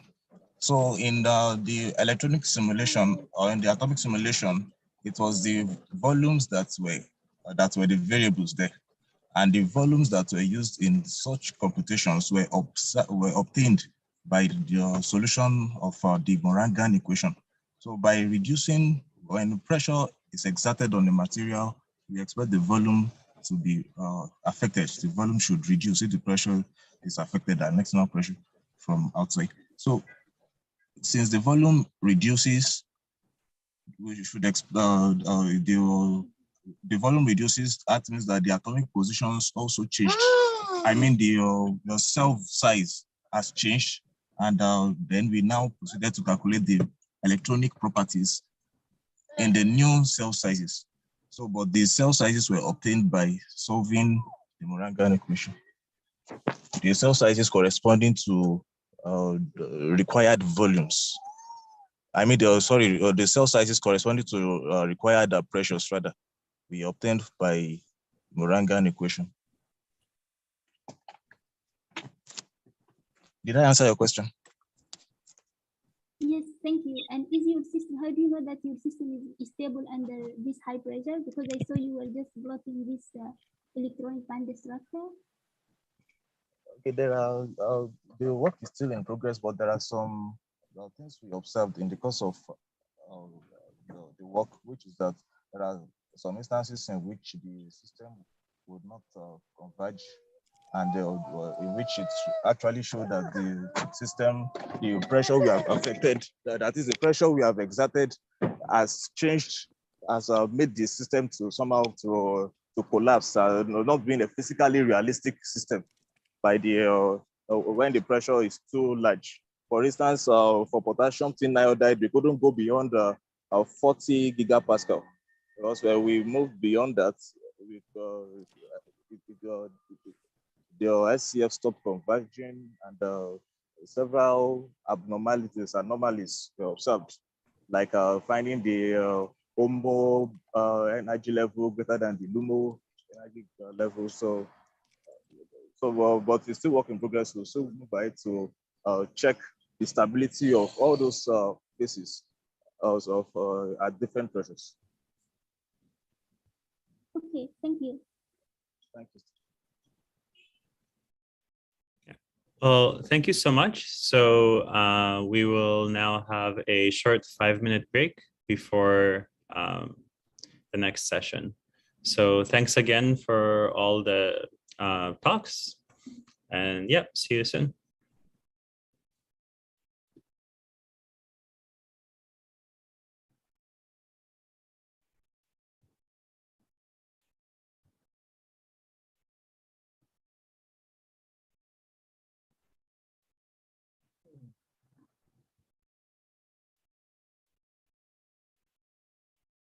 Sure. Okay.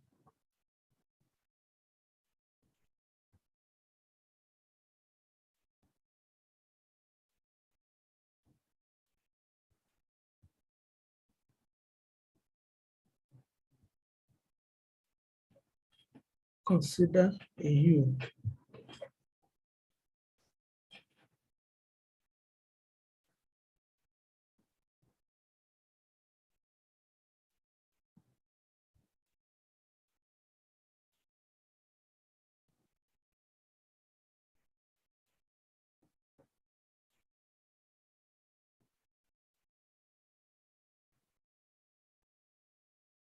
Okay.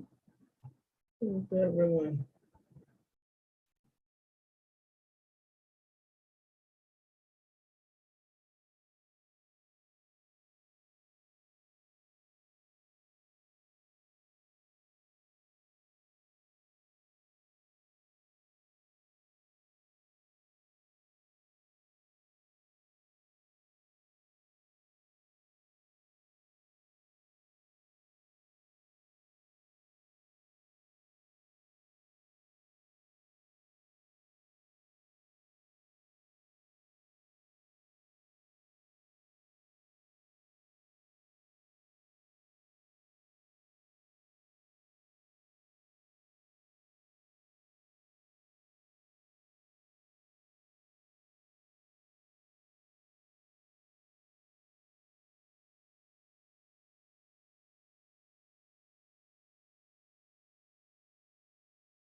Okay, I'm still on.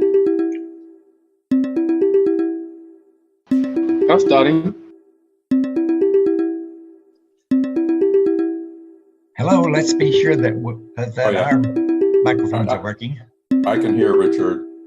Okay. Yeah, I can hear you also. Okay. And I can also hear you, sir. We are in the main room. I can hear you. Very good. I brought you all back in. Yes. Hi, Amy. Hi there. Good morning, Richard. I kept on telling you come back and nobody was obedient. So I just yanked you out of the room. And I believe that Liz is here.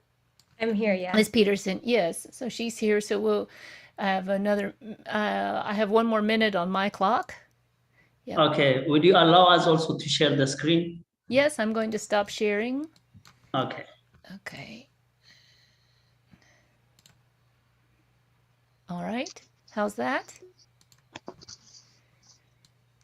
Okay. So Gairu will share the whole time. Okay. Yeah, and I see Liz there, so I'm going to mute my mic. And I have already prepped everyone to please be on time, so nobody is hollering at anybody except me. Okay. Sounds good. Yeah, so I guess we are right on the dot. It's 10:50 Eastern time. So let's get started. Welcome everybody to session 4. This is the session on quantum materials. And our first speaker is Gebremedhn Gebreyesus Hagoss, who I believe is also going to speak with some other colleagues, that's my understanding, about a tri-continent collaboration on triple layered ruthenate. Take it away. Hello, everyone. Good morning from California. Let's go to the next slide. This is a story of a collaboration. It's a collaboration that's spanned 3 continents and many years. Let's go to the next slide. It's a story with a lot of good physics that we find very interesting, and there's new work even starting now that will continue for the future. But what we want to present today is a story of a collaboration. So it's the background behind it more than the physics. We'll try to work in the physics as much as possible. So next slide, which the start of all this was the assessment school. I think almost everyone in this conference knows about assessment.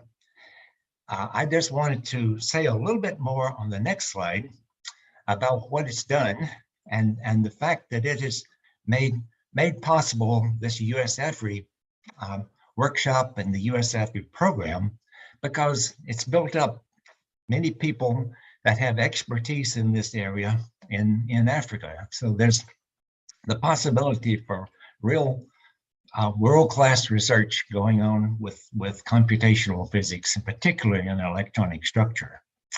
If you look at the 2 photos at the bottom of the groups, then the one at the left and the one at the right at the bottom will be shown again in this talk, because they have a particular role in this collaboration.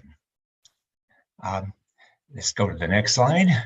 This is just to put up the people again. And I want to introduce the next speaker, Prosper, who will tell us about how this started. Thank you. Yeah, thank you, Richard. My name is Prosper Ngabonziza.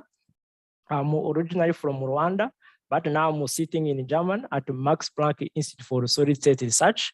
And as Richard indicated, we will briefly introduce you to how this 3-continent collaboration started. So how things started, actually, it started through the assessment schools. I personally attended the assessment 2010 in Cape Town, and at that time I was a student starting a master in South Africa. Then from that time, I kept the connection with Richard, and we met again in 2016 at APS March meeting. And there we start to brainstorm about the idea of potential collaboration. And the first idea was to collaborate on topological materials, especially for bismuth-fluoride thin films. But somehow that one was not successful. Then we continued discussions and we landed on a triple layer, the strontium ruthenate, which is the story we are trying to convey in this presentation. Next slide, please. And this, of course, this system is an interesting system in the sense that it has a fascinating ground state, corrective ground state property, especially that in the single layer, we have a superconductivity, which in the past used to be thought like a pure superconductor, but these days things are shifting. And when you go in the double layer, you have a system which is metamagnetic, which is closer to something called the quantum critical endpoint. And when you go in the triple layer, you have again ferromagnetism and something called also metamagnetism. And when you go in the infinity layer in the far end, you have the ferromagnetism again. And our focus have been on the triple layer system. Next slide, please. And for me also, I'm an experimentalist. And for us, what we have been doing in the past, as I will indicate in the next slide, we have been trying to understand the band structure of this system, because the origin of the metamagnetism has been predicted in the past to be due to the some feature in the band structure, which is very close to the Fermi level. So the experimental technique we use is called the angle resolved photoemission spectroscopy, that we abbreviate ARPES. And on my left slide, I show the cartoon which demonstrates how ARPES works. Basically, the idea is to shine the light on your samples, and then when the photons hit your sample, you excite electrons, and the electron comes out, and they are measured in the detector. We call the energy electron analyzer, and from that detector, we can actually map the band structure of our system. Another extra advantage, if you do ARPES at the synchrotron light sources, you can actually have a beta energy resolution. You can also have different photon energies. There are different things you can probe in your system and understand the band structure of your system. Next slide. Yeah, then one of the main reasons we have been interested in the three-layered system is because when you look in the single layered, in the past, the band structure of the system has been understood both on the band structure calculation point of view and also ARPES experiment, and the double layer also, for both experiment and theory. But when you look at the triple layered, there have been lack of experiment and theory that actually clarify how the band structure of the triple layered looks like. So then we started by actually doing ARPES on the triple layered system. Next slide.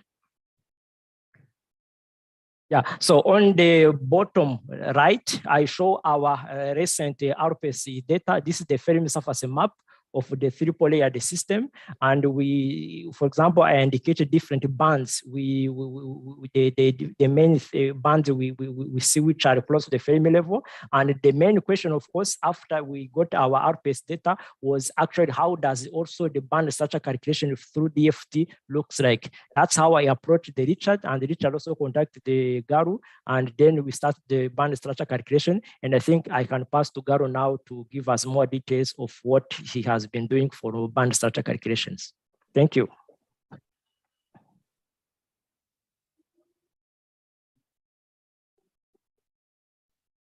Garu, you are muted. Garu, you are muted. You're muted. Yeah. Okay, thank you. Thank you, Richard, and thank you, Prosper. I would like to thank the organizers, the hosting institutions, and the sponsors of US African Initiative. So I'm actually from University of Ghana, originally from Ethiopia. So I would briefly talk about myself in connection to ASESMA, and then I will talk about, I will call it the first phase of the tri-continental collaboration work that we have done with Prosper. And then I will finally talk about the USAfri opportunity that brings me on the future of, say to say, the second phase of that, the tri-continent collaboration, and also a bit about my visit with on the lab of Dr. David Preston. Well, so to say something a little bit about myself, I actually participated ASESMA in 2015, immediately after my postdoc in cold atoms with no electronic structure experience. So it was actually a workshop that opens my eye to start working on the electronic structure calculation. And in 2016 and 2018, I was part of the organizing committee to organize ASESMA in Ghana, in my university, and in Ethiopia in 2018. Since then I became like part of the integral part of ASESMA and became a member of the executive committee starting 2019. So ASESMA actually created quite a lot of collaboration works, and this is one among them. So as Prosper said, there was an exchange of email between Prosper and Richard brought the idea to all of us. So the first tri-collaboration work on this ruthenium material is actually published in PRB just this year, April. And the people who are involved in these works, you can see they are actually, Prosper is the experimentalist, but the rest is the community of ASESMA. We have Amolo, Jonah, Nicolas Siriani, Richard, and myself. So saying this, I would just say something what we have done actually on the first phase of this tri-collaboration on ruthenium materials. So our focus was on this material, and we are interested, as Prosper said, to really look for the ground state and the band structure of this material. So we calculated the ground state, and it's ferromagnetic with large spin polarization, which is in good agreement with the experiment. We calculated also the magnetic, the moments. Again, this is really in good compare with the experiment.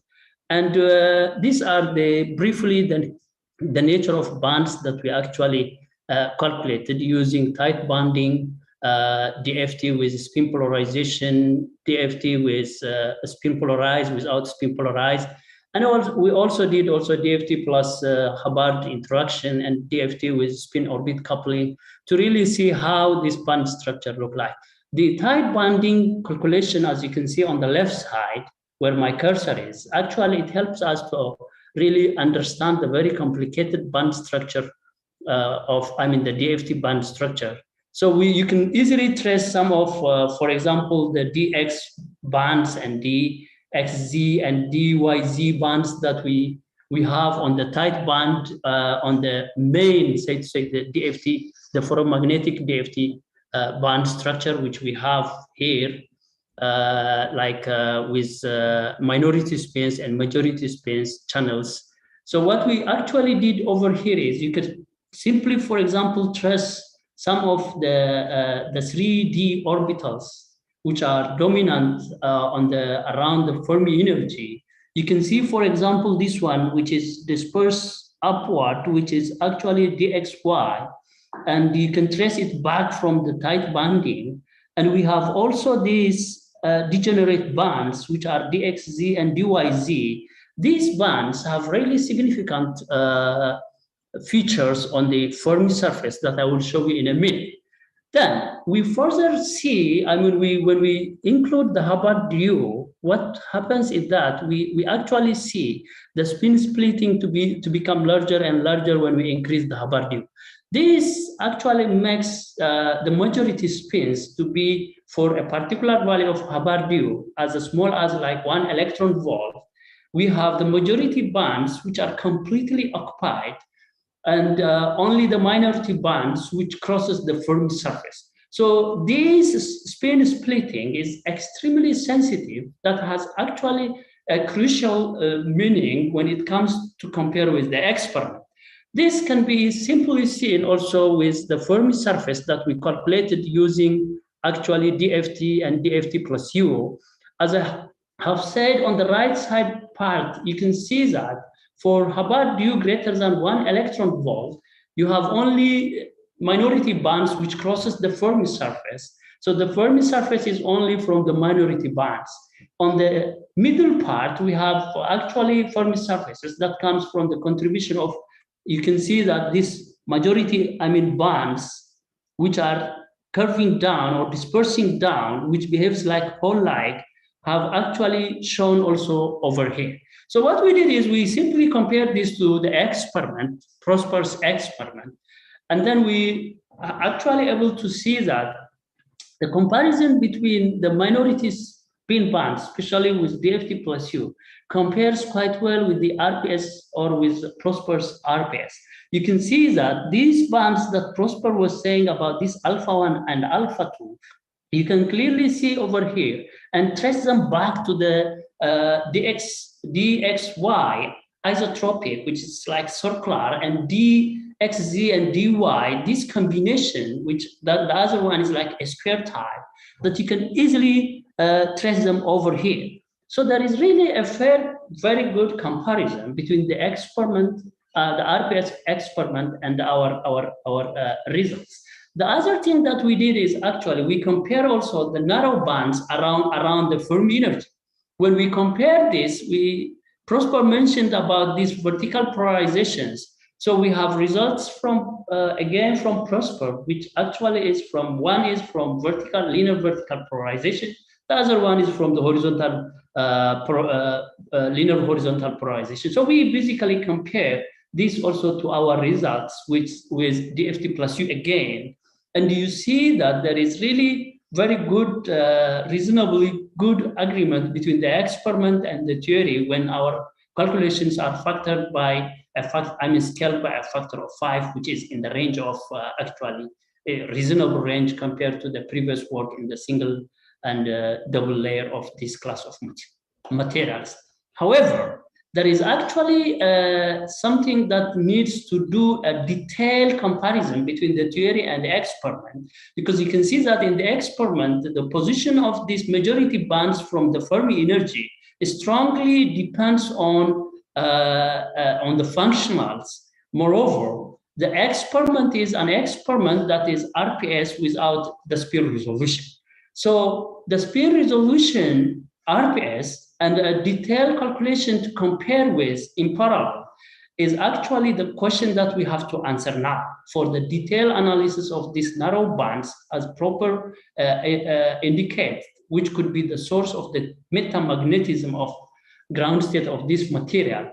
So the spin resolved RPS is the next phase of this tricontinent, tricontinent collaboration, which brings in a new experimental collaboration from the group of Jonathan. Jonathan will also talk about what has been done up to now, but I will finish by saying that during this USAfri actually create an opportunity for me to now to visit the group of Jonathan, Richard, to continue on this tri-continent collaboration. Moreover, I will spend also quite a lot of my time in the group of David Bredencast to actually explore also a new collaboration, which I will have, of course, an opportunity to interact with the group of Stefan, Liangtan, Shine. Saying this, I will actually I will give the floor now to Jonathan. Thank you. Yes. So the purpose of this slide is basically just to explain the spin RP's instrumentation we have access to at the Advanced Light Source currently. And just to put some context, the original, more traditional spin RP's detectors that were used was using Mott polarimetry, where you used kilovolt electrons scattering off a high Z target, like a gold foil, and then measuring in the different directions, the scattered electrons. And for this detector, the Sherman function was about 0.1, which is sort of a spin resolution, how sensitive it is to the spin asymmetry. And overall, the figure of merit was like 10 to the -4, 10,000 times less than a regular RP's experiment. So the result is, in these experiments, there's long data acquisition times and sort of low, and you had to use low resolution to get good statistics. The more modern technique, which is a little bit less turnkey, but they're getting better at it, is the exchange polarimetry, where you use low energy electrons scattering off a magnetized thin film, such as like cobalt, iron, or iron oxide is important because it's stable longer, and use these coils to rapidly switch the magnetization direction of your thin film in 2 or in actually 4 directions. And it has a greater spin resolving Sherman function, and a figure of merit that's like 100 times better than the Mott polarimetry. So this then enables higher resolution RPs and faster data acquisition times. And the modern instrumentation these days pairs it up with, say, in this picture, like a Sienta detector, where the state of the art is you do 2-dimensional imaging in regular RPs looking ultimately at a CCD camera. And then you just need to deflect, change of voltage and steer the electrons of interest through a small aperture into your spin detector. And usually you duplicate your spin detector twice to get all four components, or all three components of the spin.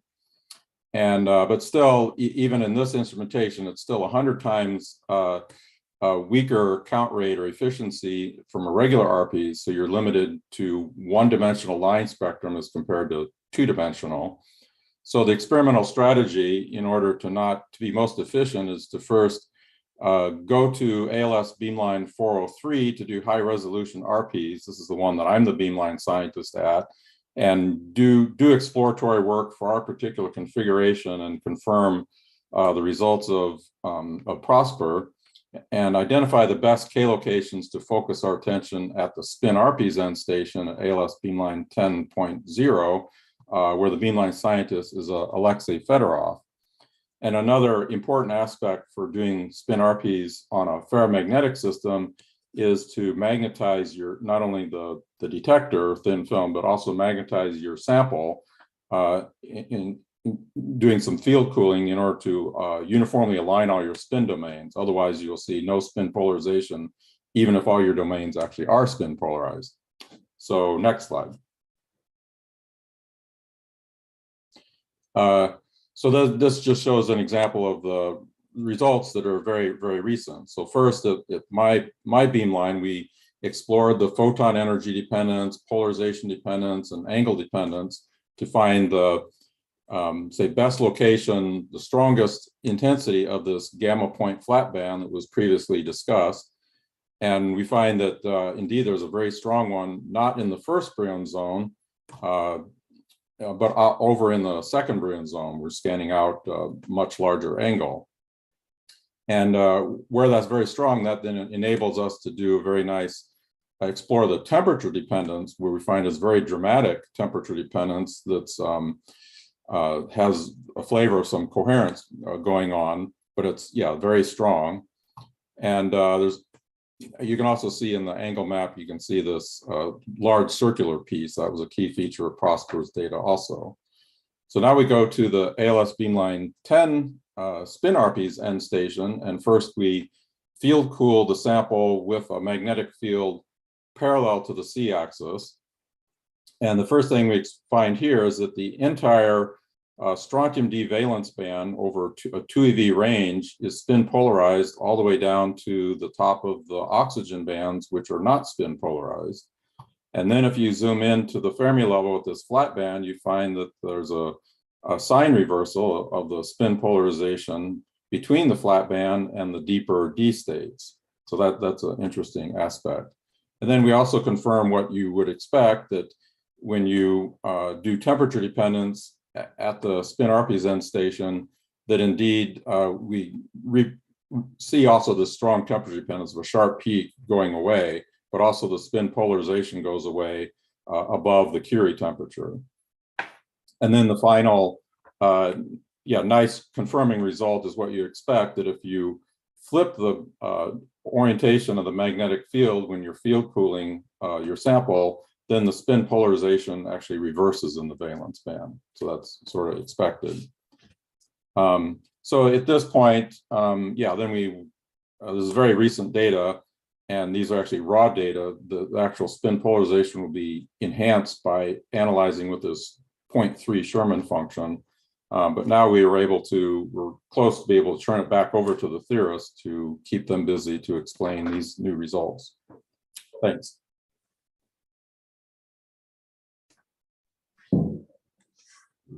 So we will thank and acknowledge the USAfri, the hosting institutions, Columbia University, East Africa Institute for Fundamental Research, Lawrence Berkeley National Laboratory, and the funding ABS Innovation Fund, ABS, and all the rest.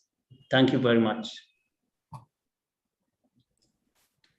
Thank you all for a wonderful talk. We have some time for questions, and we actually had one question come in on the chat while you were speaking from Latifa Salem. And the question is, in the band structure plot by the tight binding model, did you use hopping and overlap parameters? And if so, are they available?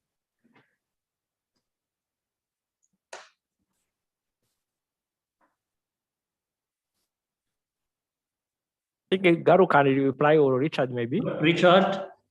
Okay. Oh, I can answer. If you go back to the slide, well, it's really not necessary.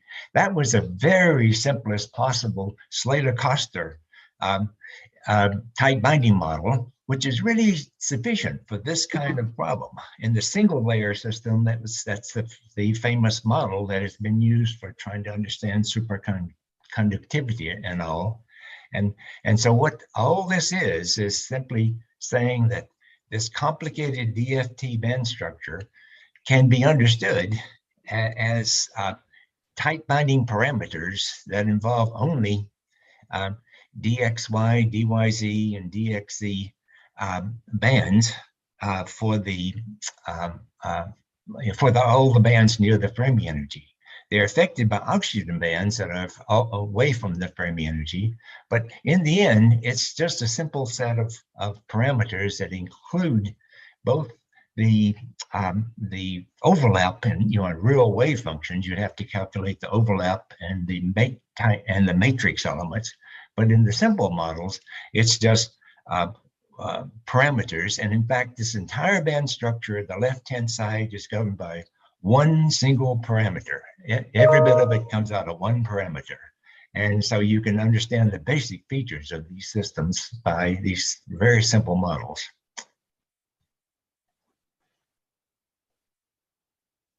Great, thank you. So does anyone else have any questions? Feel free to unmute yourself and ask. So, if there's not a question now, Prosper had something he would like to mention. Yeah, so what I would like to mention also is, as an experimentalist, I'm very interested in the continued collaboration with the theorists, for example, within the US-Africa collaboration, and also mainly because from August this year, I will move to USA also to start a lab on quantum material and device physics, and we will be doing some RPS and also some thin films. So we are open to have collaboration with theoreticians, especially because also I will be at the Louisiana State University, and we will be having RPS, beamline, and also a sequencer can train African scientists who are willing to do some experimental research. So we are open for those collaborations, and it is an idea I'm throwing out. So anyone who is interested, feel free to chat with me or Richard. We can discuss and see how we can develop good ideas on how we can have a continuous collaboration between experimentalists and the theorists within the US-Africa collaboration. Thank you. Yeah, also I have one final comment also on the experiment is, due to COVID, around the world on the synchrotrons, we've expanded our remote collaboration capabilities and giving people using VNC or remote desktop type of access to the experiments and control the experiments too. So in both experiments that I showed, we were able to have Prosper look in and participate with the experiment, and also even more unusual these days to have the theorist poke in and look and see the data as it's coming in. Awesome.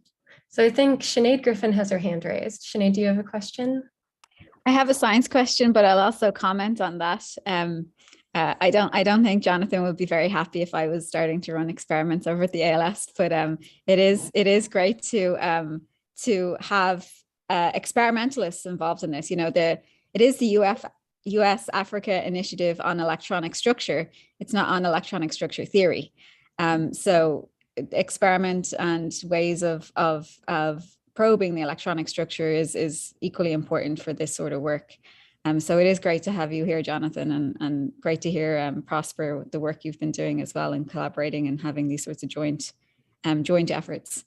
But I did have a question, and that was how, you might have mentioned it, but how strong is the interlayer coupling in setting these Fermi surfaces? Like, can we think of these layered structures as just sandwiching things together, or is there very strong interlayer coupling that sets this electronic structure? Garu, why don't you answer that? Yeah, so there is an interaction.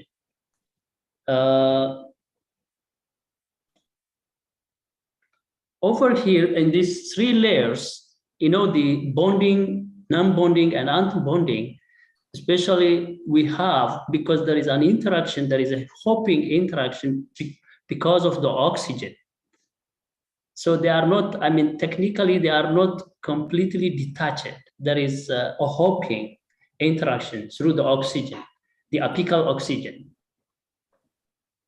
Okay, but each three layer is very well separated from the next three layers for the electronic bands. So the three layers forms a two-dimensional system with only small changes due to the interactions between the triple layers. Yeah, but okay, but again, the rotation is making the folding. Okay. So also, I have a comment. So it's not completely detached. There is an interaction. Yeah. And okay. The rotation, the rotation that we have, the area rotation that we have on the three layers actually bring in, we can call it folding. Okay. Okay, Jonathan. Yeah, if you go to the spin RP's results slide. So one of the key results there that was very interesting was this very strong temperature dependence, say on the lower left, that's as strong as anything I've measured in the Kondo coherence of a Kondo lattice system of using F electrons. So that sort of was quite surprising, but there actually is literature for layered compounds, even like the high TCs, that the strong temperature dependence could reflect a temperature-dependent coherence, so scattering between the layers of these layered systems. Okay. This was all really interesting, you guys. I think it's about time for us to move on to our next talk. But thank you all so much. This was really great. Thank you. Thank you. Thank you all. Yeah, thank you all. So, next up, we have Dr. Mesfin Asfaw Afrassa from the Adama Science and Technology University in Adama, Ethiopia, who will be telling us about first principles studies on the effect of manganese substitution in sodium iron arsenic. Right? Let's take it away. Thank you very much. My name is Mesfin. I'm going to present the first principle study on the effect of manganese substitution in sodium iron arsenic compound. My presentation is organized this way. I have introduction. I will mention the motivation for this work and the result.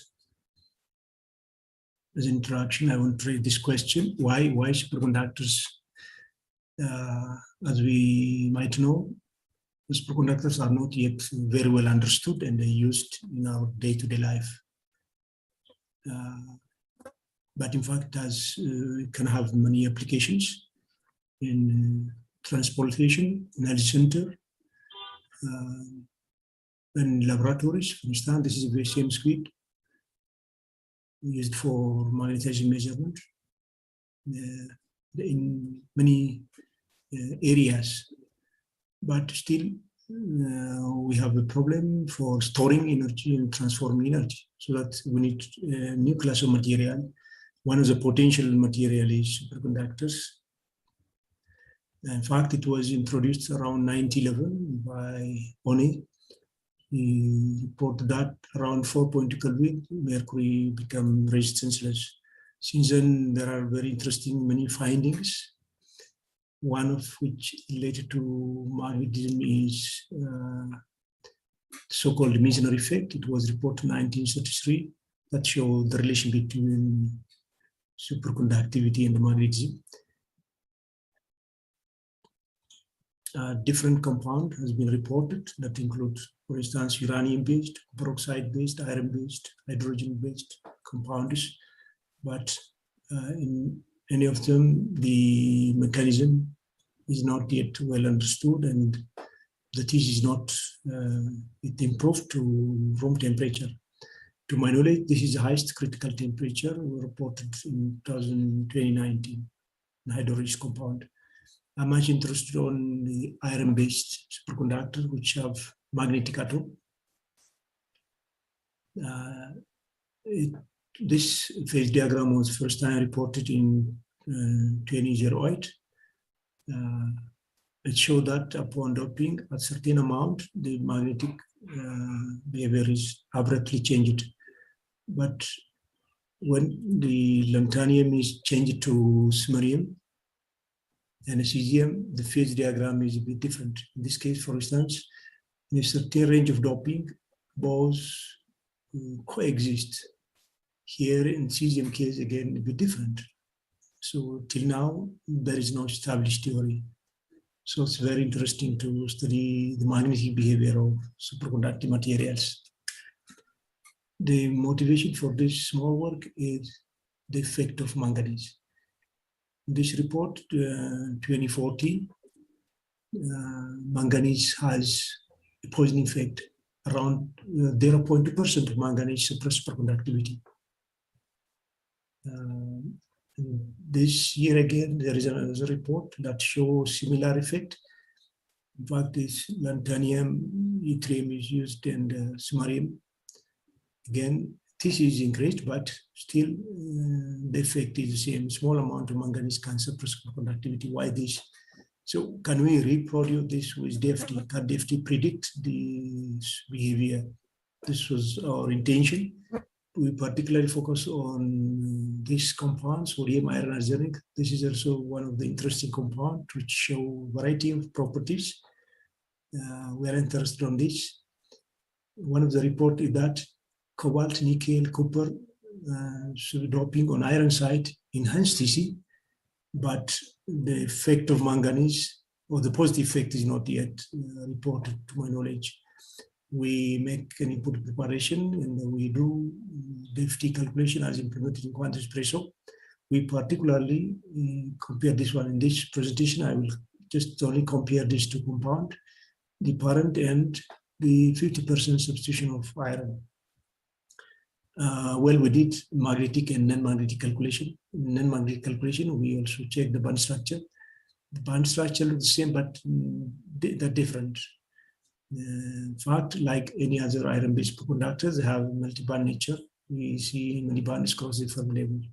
The difference is that the Fermi level is reduced so that the bandwidth is changed.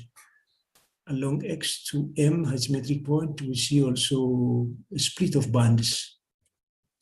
We also did a project density of state for this non-magnetic calculation. We found that the density of state is changed because of manganese. If you look at the nature of this, around the Fermi level is different than this one. It has some certain peak and then dropped. Total density of state is increased. This is a typical value for this calculation, 1.71 to 3.18 in the presence of manganese. We also check the static magnetization. So interesting thing here is around 0.5 for antiferromagnetic calculation. The total energy is reduced, but for ferromagnetic case, the total energy is high for 0.5. Anyway, for comparison purpose, we use the same value to do the band and dose. We did ferromagnetic calculation, and then for this, the band structure is still changed. In the presence of manganese, the band structure is changed. One of the things we observed that along this gamma to Z direction, there are flat bands in the ferromagnetic calculation. Correspondingly, the bandwidth also changed due to the presence of manganese. We also checked the density of state for the parent one and for the compound which contains manganese. So still the density of state changed. The change is that it is reduced. The total density of state is reduced compared to the parent one. Again, the nature is a bit different. Along the Fermi level, it's reducing, but here around the Fermi level, after Fermi level, the density of these start increasing. The other thing we observed that between this -1 to 1, the density of the dominated by manganese atom, whereas in the absence of manganese, it's dominated by the iron, the red color. We did the band structure for antiferromagnetic ordering case again. We see many bands are crossing the Fermi level, and still the band structure is changed. We also did the DOS. We compare the density of state for the case where manganese is present and then manganese is not present. So we see that the nature is different. The total density of state is reduced when manganese is present. Again, the nature is different. In this case, it's increasing, but when manganese is dropped, still the total density of it is reduced to some extent. Why is this? Manganese has an effect. In all calculations, we observe that manganese has an effect in changing the band and density of state. We also collect some data from the calculation for magnetic moment, and we check that the magnetic moment of iron for ferromagnetic calculation is 0.0017, and for antiferromagnetic calculation is 0.0041. But in the presence of manganese, the value is completely changed. The magnetic moment of iron in the presence of manganese for antiferromagnetic ordering is 2.0626, and for ferromagnetic ordering become 1.5634. The magnitude is not the same like ferri behaviors. The rest has also contribution, but small amount. Using total density of state, we also calculate the critical temperature using Macknell equation. In fact, this is not good for highly correlated system, but with some approximations, we try to predict TC, and we found that in the presence of manganese, TC is reduced, even though our expectation is below this value. Now, in general, when you look at the electron configuration of iron, manganese, I think 3d6, 3d5 in the last touch, and applying Hund's rule for manganese, for instance, it can put like this 1, 1, 1, 1, 1. But there is also a possibility to put 1 up, 1 down, 1 up, 1 down, so that we can have free states. So which orbitals are preferable by the manganese atom while computing with iron? This is something we need to know from this data calculation. In a way, manganese has unique behavior even along the same period. And compare with chromium and others, manganese has a bit different behaviors.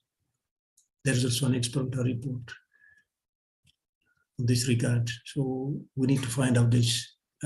This calculation, we present only this, but we will check the Fermi surface and small amount of doping, substitution of manganese that can change the behavior of material. Why that? We need to look at some other parameters. I just brought one typical value for non-magnetic calculation. Depth is very good in, for especially non-spin polarized calculation. This result is completely in agreement with the experimental report. We did for 2.5, 0.5 and 0.75, but I just brought on this one to show that, for example, one of the report is that ruthenium substitution doping on iron side does not induce electron. This was the experimental report. What you found is that only the whole bands are changing upon doping, putting ruthenium on iron side. Again, we can also compare the Fermi surface, for the hole and for electron. When we move this to the center, it looks like this. So the highest, the outer Fermi surface, this This near one cannot be seen, but they are nested. Nesting is observed at 50%. This is also one of the possible evidence for the enhancement of TC at 50% of the ruthenium substitution. So non-magnetic calculus is very nice using DFT. In general, total energy calculus indicate that the antiferromagnetic order is stable than the ferromagnetic one, and the manganese effect of manganese is also observed for in the band and in density of state. The density of state in the presence of manganese decreased for antiferromagnetic case, which seems that the effect of manganese on the C-level 11 family is not similar with that of the compound we use, also called 111 family of iron-based superconductors. Thank you very much. I would like to acknowledge the organizer and all the supporters of this conference. That was great. Thank you so much, Mesfin. So we're going to hold questions until the end of all the recorded talks. And next up, we have Fatema Yahya Mohamed Saeed, who is from the University of Khartoum, and who will be telling us about Dirac plasmons in novel topological semimetals, insights from ab-initio calculations. All right, let's do it. Hello everyone, I am Fatema Mohamed from the Physics Department at University of Khartoum in Sudan.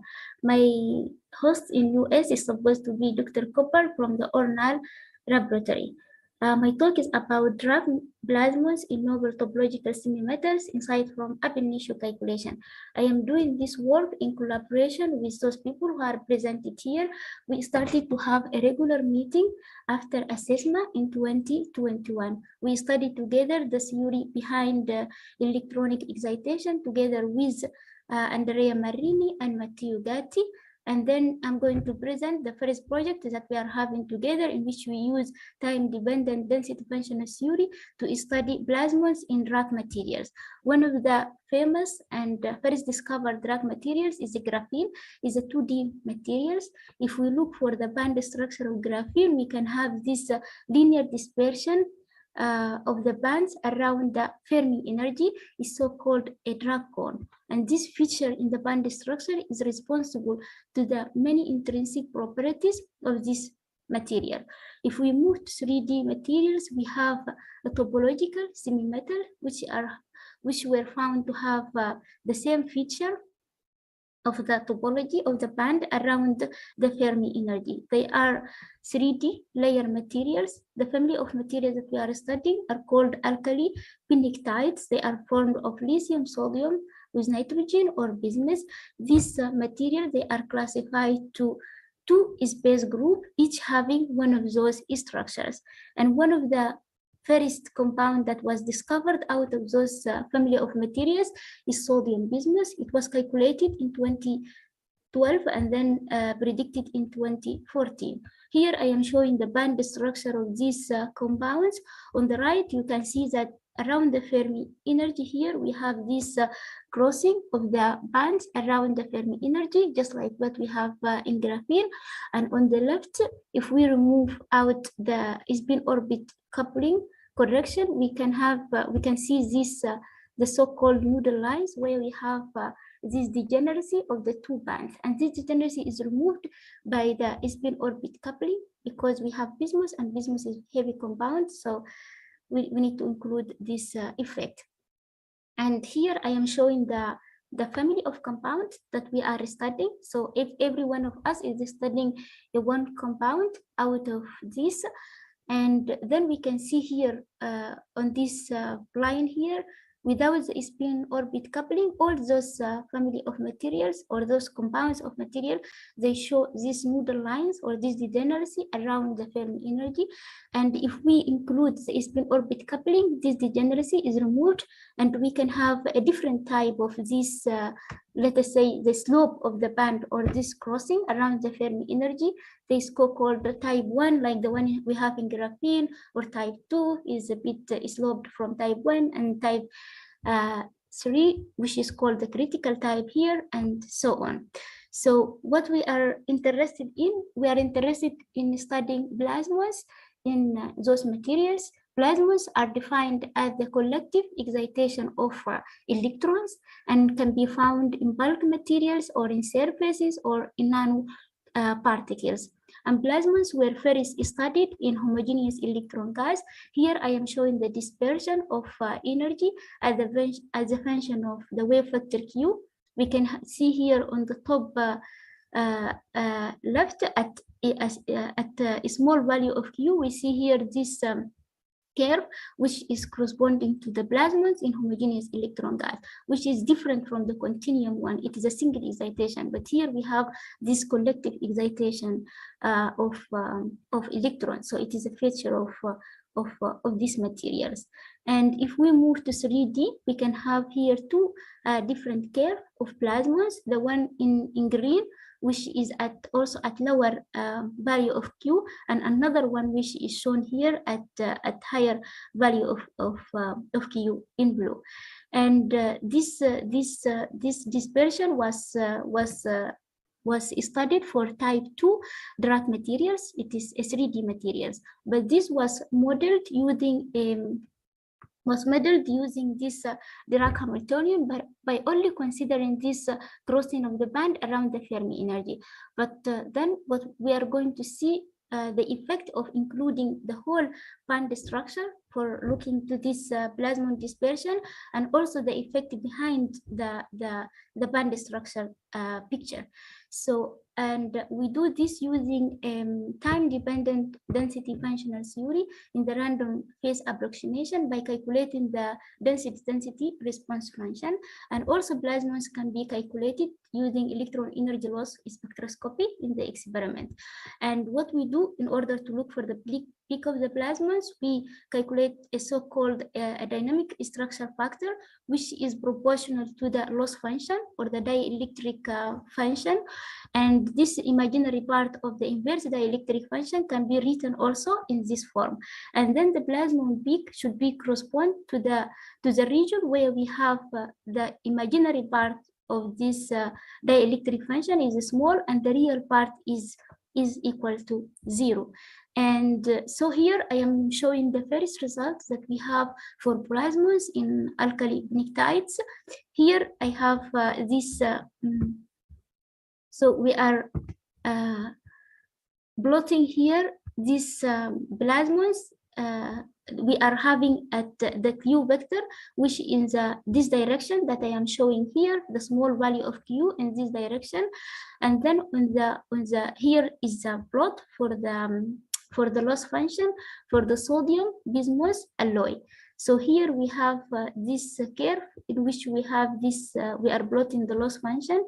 We can see that on the loss function, we are on the y-axis, we have the intensity, and in the x-axis, we have the energy. So we can see that here we have a two peak. The one that there is one that is broad around 8 electron volt, and another one which is small at around between 2 and 4 electron volt. Yeah, I should take this maybe. Yeah. Okay. Sorry. Okay. So another one which is small at between 2 and 4 electron volt. And if we, how do we know that those are peaks that are correspond to plasmas? If we look here to the plot of the imaginary part of epsilon and the real part of epsilon, we said that plasma is correspond to the region where the real part is 0, and we can see that this broad part of the peak, or like a sharp part of the peak, correspond to this region where we have a 0 of the real part and a small of the part of the imaginary of epsilon. And another one we can have it here, and these two plasmas, they are corresponding to the low energy excitation of this collective electron, which we can call them the drag plasmas, the ones at low energy, and the other one is responsible of the collective excitation of the whole electrons, which was not predicted in the model that we have I have shown in some slides before. And then this is a compound that I am studying, which is lithium bismuth. Okay. And so here is the band structure of this compound.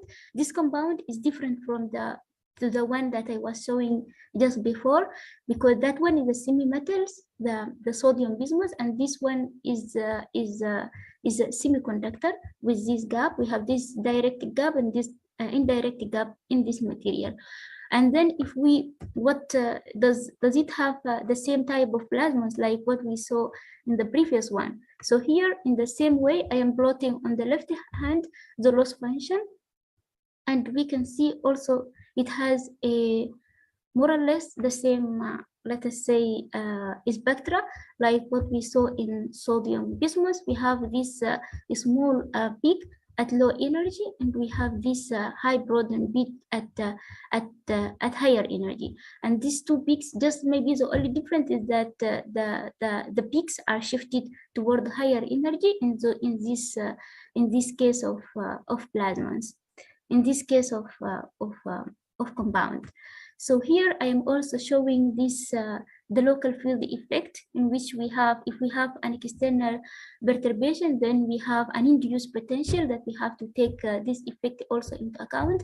And this is is more visible when we have an anisotropic or inhomogeneous material. And here we have our material is not totally isotropic, so we can see clearly the effect of if we include this local field effect by going beyond the independent particle mixture. Okay, so in conclusion, I would say that we have used the time-dependent perturbation theory in order to study excitation in alkali pnictides, and we have, using this this method, we are able to see the plasmons in the whole band structure, and we have classified two type of plasmons: the one at low energy and the one at high. The one at low energy, which corresponds to Dirac plasmons, and the one at high energy. And also, like we have seen, also this because of the inhomogeneity of this material, also to include the local field effect is important. So the outlook will be that we are going to have the band dispersion for each of those material, and then see how the energy would change as the function of Q, like to see for all the possible plasmon curve on of this different material. And also we have to include the spin orbit coupling correction, because we have bismuth in our material, and also our results could suggest a new experiment to be done using electron energy loss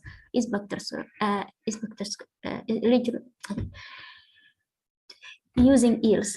Thank you for your attention. Thank you so much, Fatima. That was a really interesting talk. So again, we're holding questions to the end. So next up, we have Georgies Alene Asres from Addis Ababa University, who will be telling us about tuning the electronic structure of Janus WSSe zinc oxide heterostructures via interfacial dipole effects from first principles. All right, let's get started. Hello, my name is Georgies Alene. I'm an assistant professor at Addis Ababa Institute of Technology. This work is done with collaboration with Jeffrey Neaton and Elizabeth Peterson from University of California, Berkeley. The topic of my talk is tuning the electronic structure of Janus WSSe heterostructures from first principles. As an introduction, two-dimensional materials with their highly tunable electrical characteristics are a new class of materials which are being explored extensively. While the photophysical properties of monolayer semiconducting 2D materials is already investigated, van der Waals heterostructures, which can be formed by stacking two different 2D materials, is active research area, and they have a great opportunity to tune further their properties and optimize it for different applications. In this work, we use density functional theory calculation to study the electronic structure of van der Waals heterostructure of Janus WSSe and zinc oxide material. The effect of alignment, strain, and electric field are investigated. The methods we have used is density fractional theory as implemented in VASP and quantum espresso code. We have also used Material Studios to prepare the heterostructures. This is the crystal structure we have used in the study. The binding energies of 8 high symmetry stacking orientation of WSSe with zinc oxide is investigated. We calculate the binding energy and we selected those which have minimum binding energy. And the selected structure is AB1SE, AB2SE, and AB1S. So as you can see, there's a side view in A, we put on top zinc oxide and on the bottom WSSe. And B and C shows the typical top view configuration we have used in the study. We have also calculated the phonon band structures, and the phonon band structure result reveals one structure is not stable. If you see AB2SE, it has imaginary optical modes and it is determined to be unstable, so we exclude it from further investigation. We have calculated the band structure of the Janus WSSe zinc oxide heterostructure. As you can see in B and E, this is a band structure without any strain, and you can see it is a direct band gap semiconductor. When we apply tensile strain, 5% tensile strain, as shown in C and F, we can see that the valence band maximum at gamma point raise higher, and because it becomes more or less indirect gap semiconductor. And also you can see the contribution of the band by the zinc oxide. It gets lower when we apply tensile strain. For the case of compressive strain, we can see that the band structure changes significantly, and we can see that the zinc oxide contribution at the gamma point is higher than the WSSe contribution. So this shows this material is almost changed to type 2 band gap alignment. We calculated also the band edge due to the out of plane dipole moment of WSSe. The band edge positions on the different faces of the WSSe is different, as you can see from A and B. It is a pristine WSSe, and the band edge position is different for 2 different faces. And also we have studied for the heterostructure, the band edge positions by applying different strain, compressive and tensile strain. And if you see the WSSe, it follows the same trend as the pristine WSSe, as you can see E and H.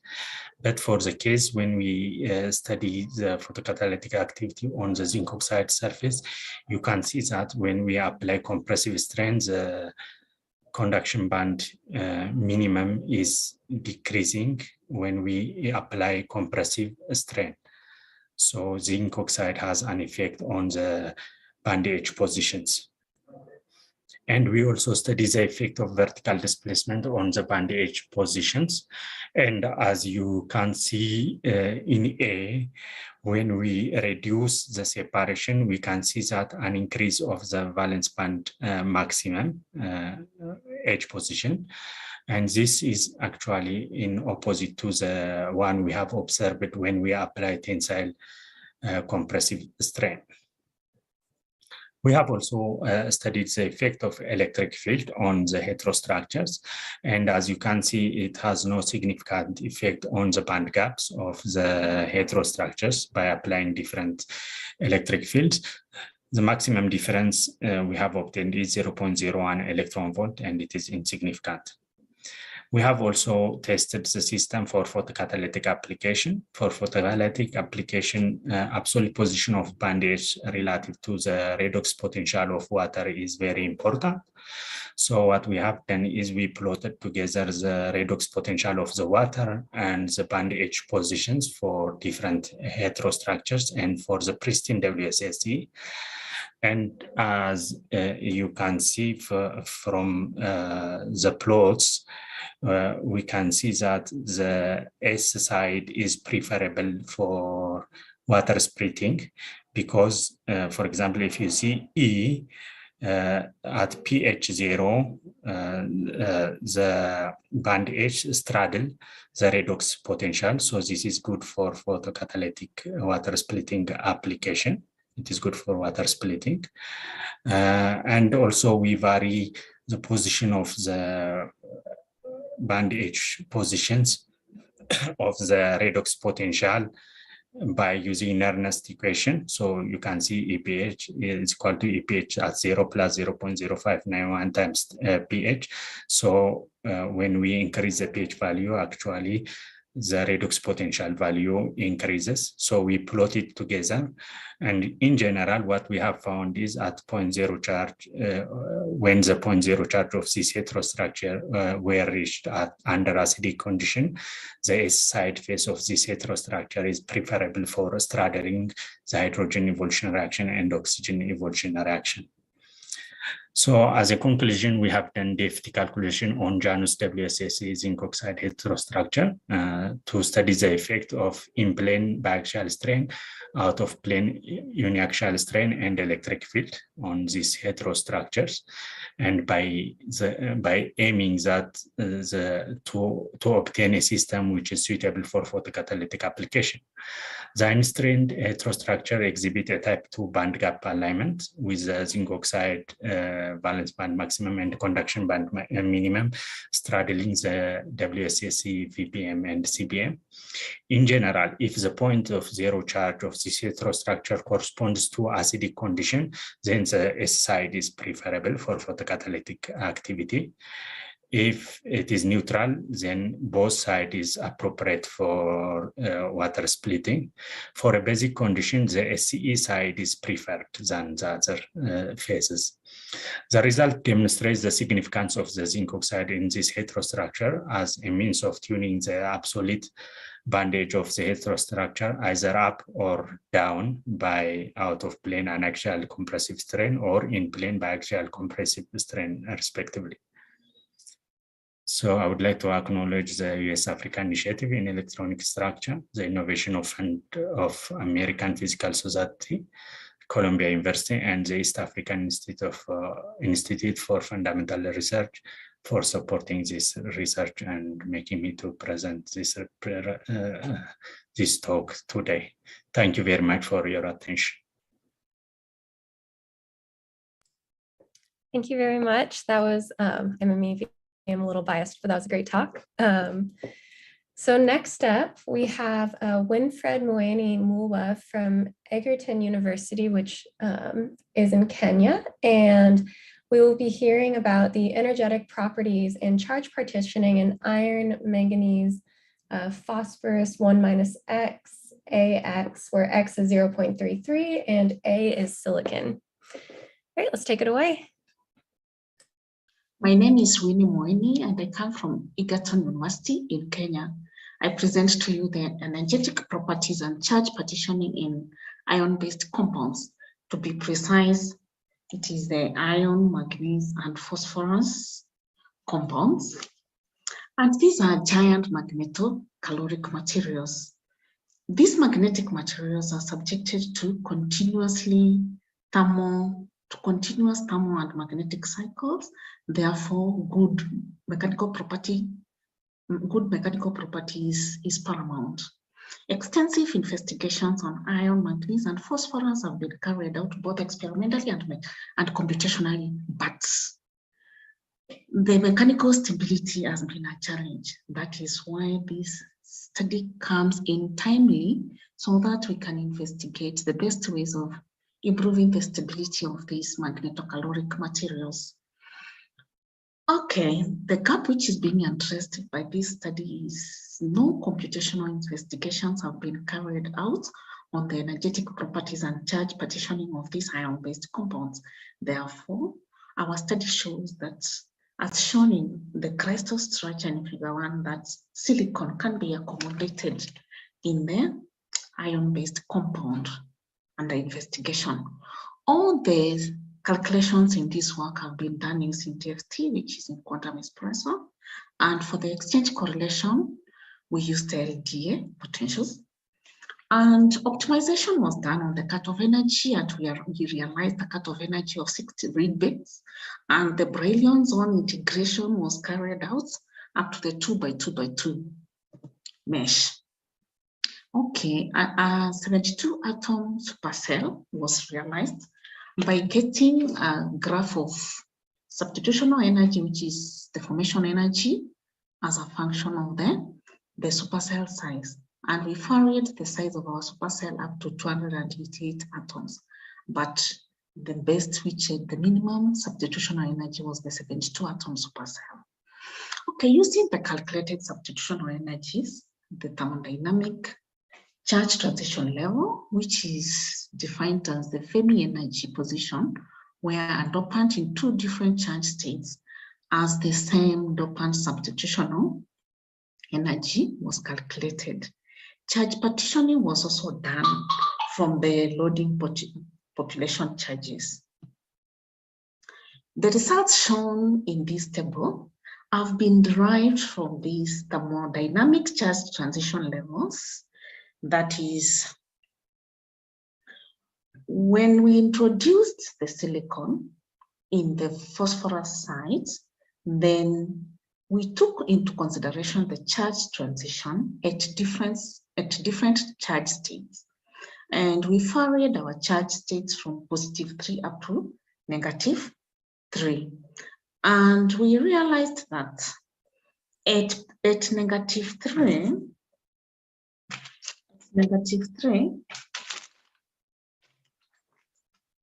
or -3 is somewhere here, the formation energy, which is the same as the substitutional energy, was realized to be -2.53. Okay, and at -2, the formation energy, which is the same as the substitutional energy, was found to be at -2.38, all the way up to +3, which was realized to be at -1.31. And those readings are presented in this table, which is the substitutional energies at different charge states. And the different charge states are from -3 up to +3. And these are the respective formation energies. Okay, from this graph of ours, we realized that the thermodynamic charge transition levels were realized at the overlap of the conduction band and the valency band. This shows that this compound is metallic. That is one proof that the compound under investigation is metallic. But how do we get these energetic properties? Okay, we used the Zhang-Northrop formalism. And from this formalism, the dopant substitutional energy at any given charge state was obtained as E for the dopant should equal to the E for the undoped minus E for doped plus the N mu minus the N mu for the dopant plus the charge, which is into E valence band maximum plus the E Fermi, and then the finite size error, where the E undoped is the total energy of the undoped alloy, and E doped is the total energy of the phosphorus block doped in this formula. You see this formula, that is, and then the mu Fe Mn phosphorus and the mu of the dopant are the chemical potentials of the host and the dopant, respectively. N is the number of atoms substituted to the host lattice, and EVB and E Fermi are the valency band energy and the Fermi energy, respectively. The final term is the substitutional energy due to the finite size correction, the finite size error. Thermodynamic charge transition levels can be obtained by making plots of dopant substitutional energy as a function of the Fermi level position as presented in figure 2, which I have just presented here in figure 2. That is the substitutional energy as a function of the Fermi level. And then in figure 2, the gradient of each line is the defect charge state. And the intersection of two lines is the thermodynamic charge transition level of the defect. The thermodynamic charge transition level can also be calculated using the limits. That is, like in our case here, the limit was -3 to +3. Using this formula, that is the E raised to the limit should equal to the E of the lower limit minus E of the upper limit over the charge, the difference in the charge, where these are the dopant substitutional energies for both limits, that is the lowest and the highest limit of the charge states. It's not a must that you choose -3. You can choose -4, -5, or you can, it's not a must you choose +3. You can choose +6, +8, so long as you have some limit. For the loading population analysis, that is the charge partitioning, I used the loading charges, but this one is still under investigation. I'm still working on this one, so this one is not yet finalized well, but I have tried to get some loading charges from the charge partitioning, which I've tried to get the charge partitioning from the loading charges, which is got from the quantum espresso calculations. And basically this is what I have arrived at, that the only element in our compound under investigation which has a positive charge is the phosphorus, and we substituted it with silicon. So for now we are trying to see what happens, what type of charge distribution do we have after this substitution.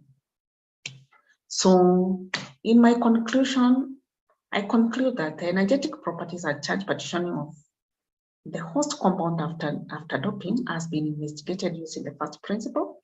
The formation energy realized upon introduction of silicon in the host lattice was less than 3 electron volts, confirming that it is possible to dope the host with silicon. Thermodynamic transition level predicted that after doping the host, we are having charge transitions within the overlap of the valency band and the conduction band. Therefore, this compound is metallic. Charge partitioning confirmed charge transfer upon doping.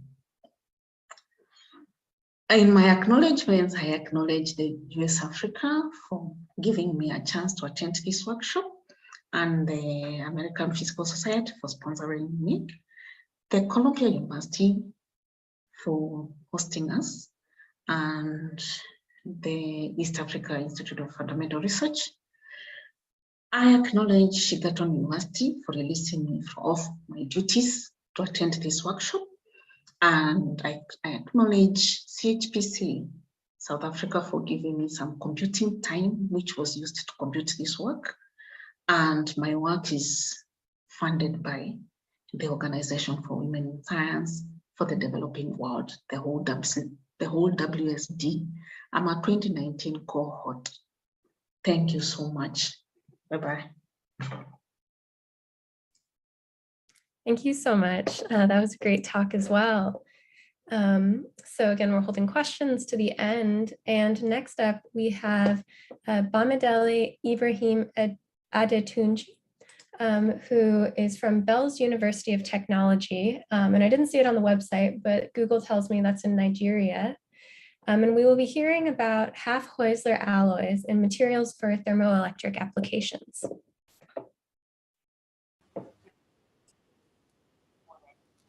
Good day. My name is Bamidele Ibrahim. I'm from Bells University of Technology, Department of Physical Sciences.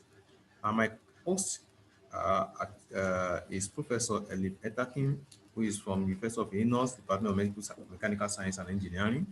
I would like to thank USAfrI, who have given me the opportunity to be part of this, and also who has financed my stay at University of Illinois with Professor Elif Etakim. So the title of my talk is Half-Hustler Alloys, Materials for Thermoelectric Applications. Now, introduction. World is interested in getting an alternative way of generating clean and environmentally friendly energy.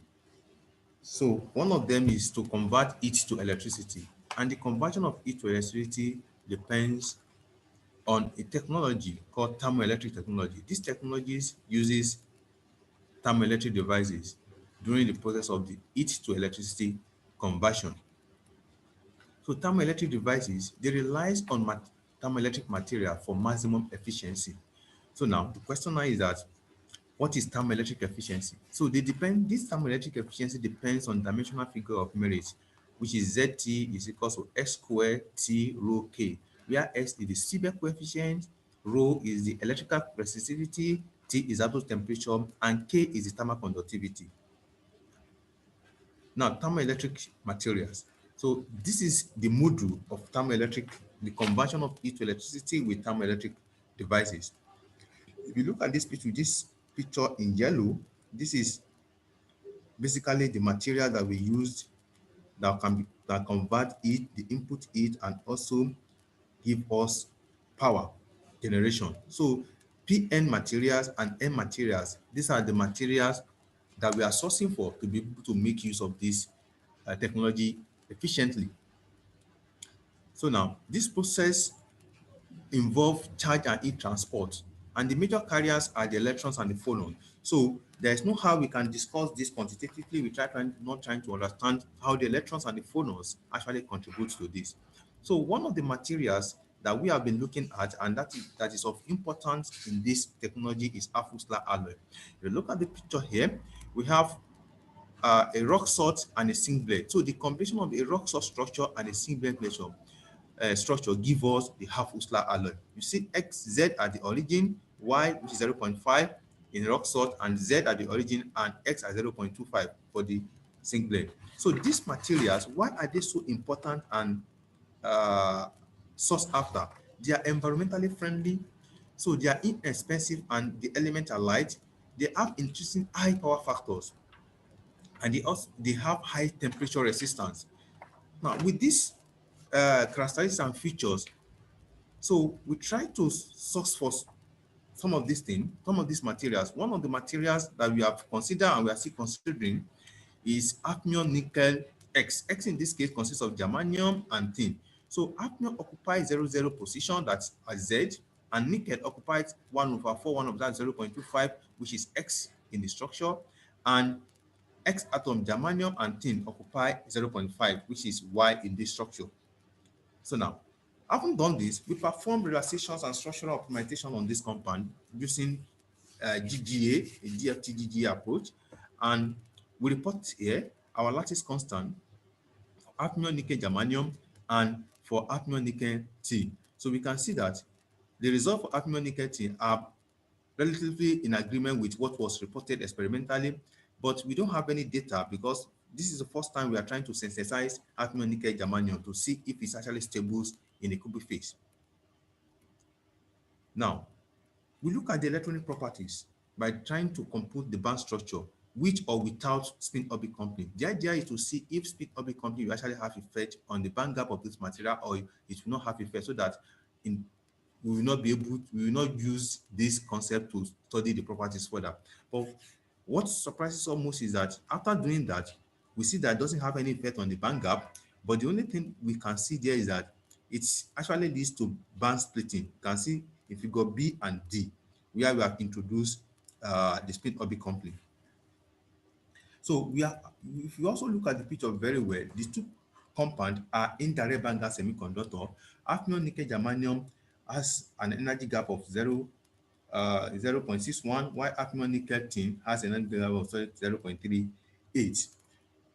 We also try to look at elastic properties because it's also play a major role in determining the materials that is good for thermoelectric application, because putting this elastic constant together, we can actually determine if the material has higher thermal conductivities or no.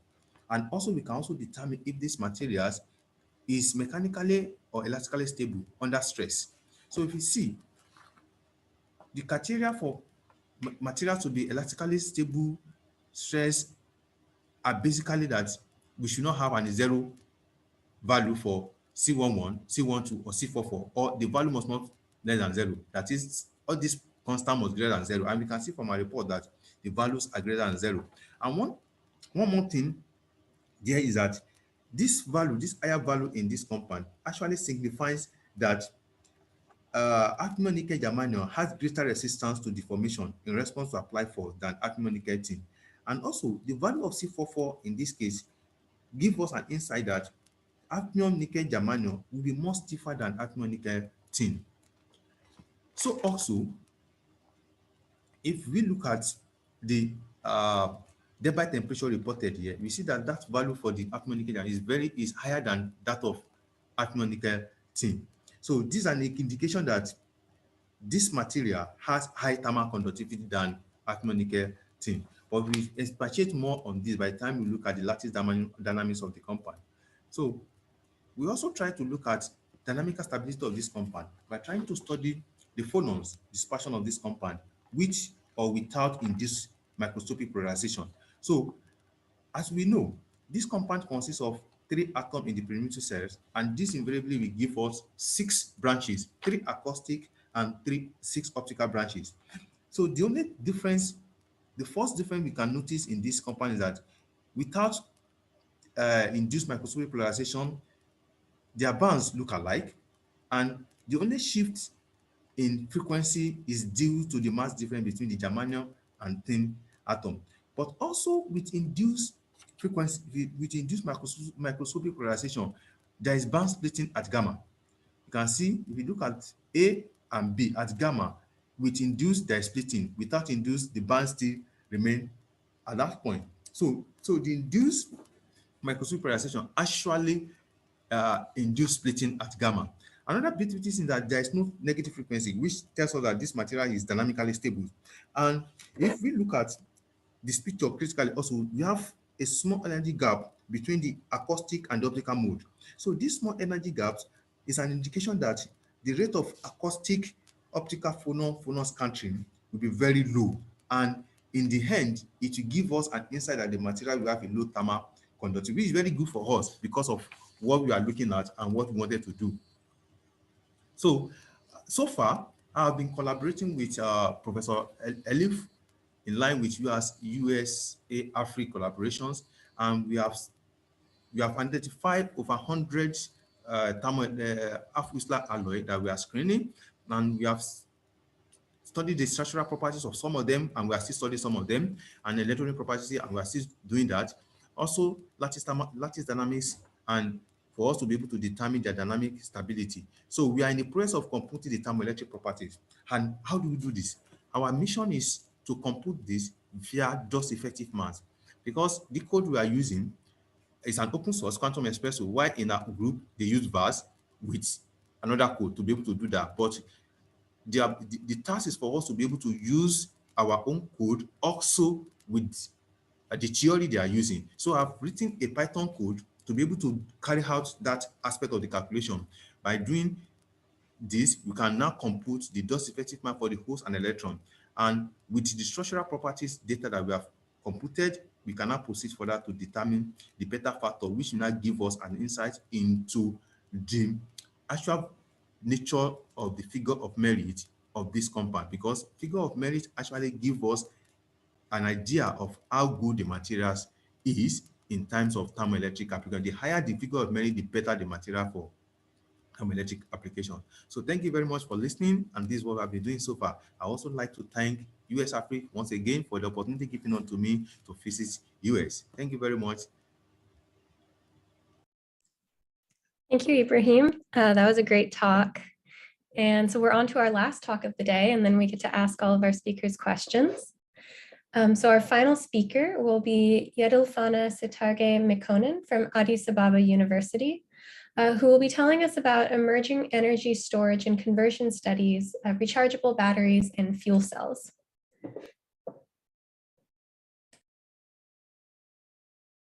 This is Yedilfana Satarge Makonnen. I'm from Addis Ababa University, Addis Ababa, Ethiopia. I'm currently working as an associate professor at the Center for Environmental Science.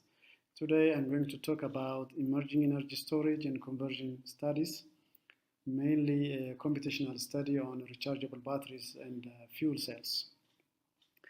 I'm collaborating with Dr. Chinwu and Dr. Dayu Lu from Center for Functional Nanomaterials at the Brookhaven National Laboratories. I would like to thank the US-Africa Initiative Workshop organizers and sponsors, the American Physical Society, Columbia University, and East Africa Institute for Fundamental Research, as well as the Brookhaven National Laboratories. Ethiopia is located in the eastern part of Africa, and Addis Ababa is the capital city of Ethiopia. It is the second most populous country in Africa.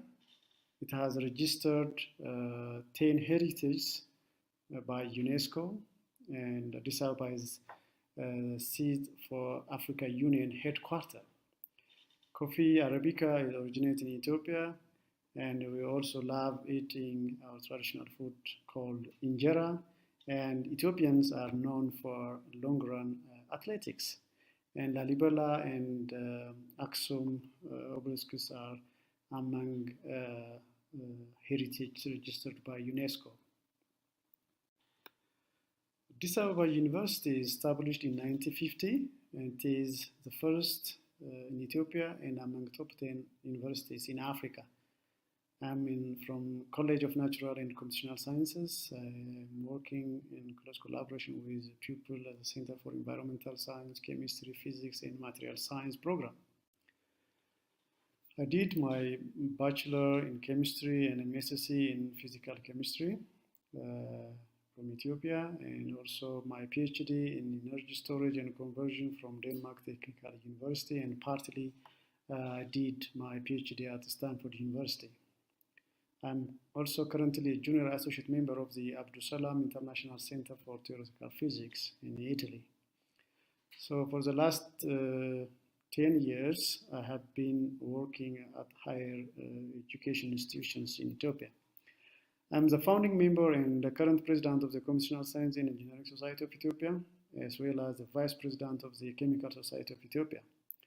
I won 2 Addis Ababa University research grants, the 2019 TUAS research grant, the CFN Brookhaven National Laboratory Computational Research Grant, which is mainly a remote access to HPC cluster. Myself and 4 of my graduate students do have access to this cluster. I also won some scientific grants. In terms of publication, I have more than 20 publications in higher impact journals, including American Chemical Society, Royal Society of Chemistry, Nature, AIP, and so on. So in terms of collaboration, I have a strong collaboration with my previous university, DTU, CTP, HISI of South Africa, Brookhaven National Laboratory of the United States, and the Fudan University of China. Teaching and supervisory duty, I have been teaching many graduate courses for the last 10 years and supervised more than 20 master's students and 3 PhD students. Currently, I'm working with 5 PhD and 5 MSc students on different renewable energy technologies and energy storage and conversion topics. We work on lithium and sodium-ion batteries, a couple of PhD students actively working on this topic. We mainly study the charge transport conductivity of the cathode materials. So as you know, lithium-ion batteries are almost everywhere in our watch, smartphone, laptops, and in vehicles. And people who have contributed remarkable achievement in this area have won a Nobel Prize in Chemistry in 2019. In addition to lithium and sodium-ion batteries, we also work on rechargeable non-aqueous metal air batteries. I did also my PhD on this topic, and a couple of PhD students from Addis Ababa University also working on this topic. So metal air batteries are the next generation batteries, and we have also very large specific energy capacities that are very much closer to the gasoline. So these are really the future batteries.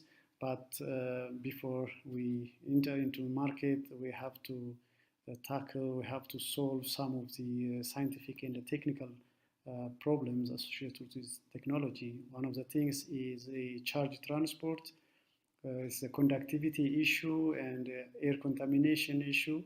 We try to address these problems in our studies.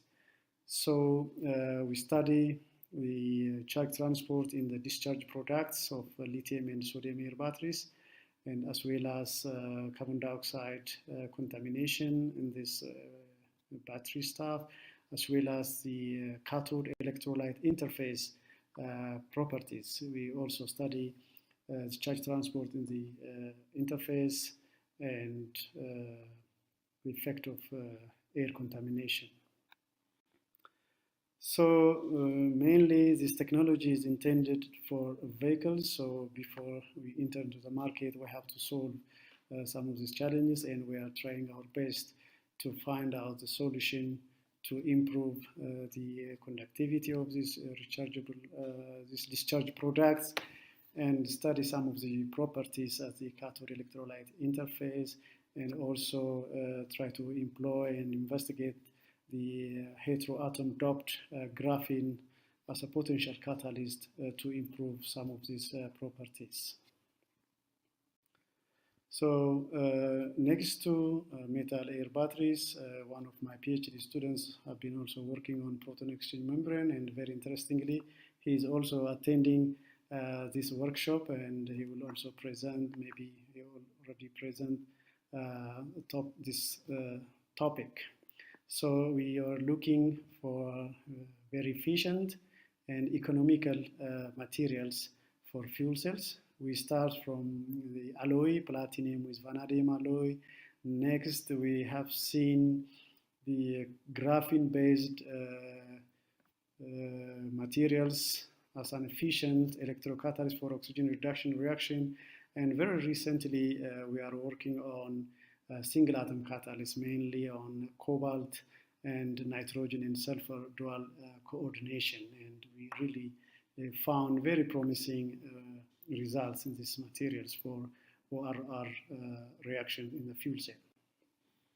These are my colleagues and my graduate students who are working with me, mainly density functional theory calculations. Some of them actually working on molecular dynamics, and also one of my PhD students also working on machine learning. With a person with the eyeglass is working on the machine learning. His name is Mesfin Asfaw, and others are working on batteries and fuel cells. So in acknowledgement section, I would like to thank my previous PhD students, Dr. Nate, Dr. Asnaka, and Dr. Gebreyesus, and also my current graduate students. And would like to thank also my collaborators from DTU, from ICTP, from South Africa, from United States, from Rwanda, and from different departments of Ethiopia and Ghana as well, and so on. Finally, I also would like to thank organizations who support my travel to the United States to attend these two workshops and research visit to Brookhaven National Laboratories, the USAfrI Initiative, the Innovation Fund for the American Society, Physical Society, the Columbia University, EAIFR, and also my collaborators. Thank you very much. Asante in Swahili, Amasagnalo in Amharic. Thank you very much. All right, thank you very much. So I guess that takes us to the end of our talks. And so now we get to open the floor for questions. Does anyone have questions for any of our video recorded speakers? Also, I should mention, I've been told that all of our speakers are here except for Ibrahim, but Ibrahim, if you are here, please correct me.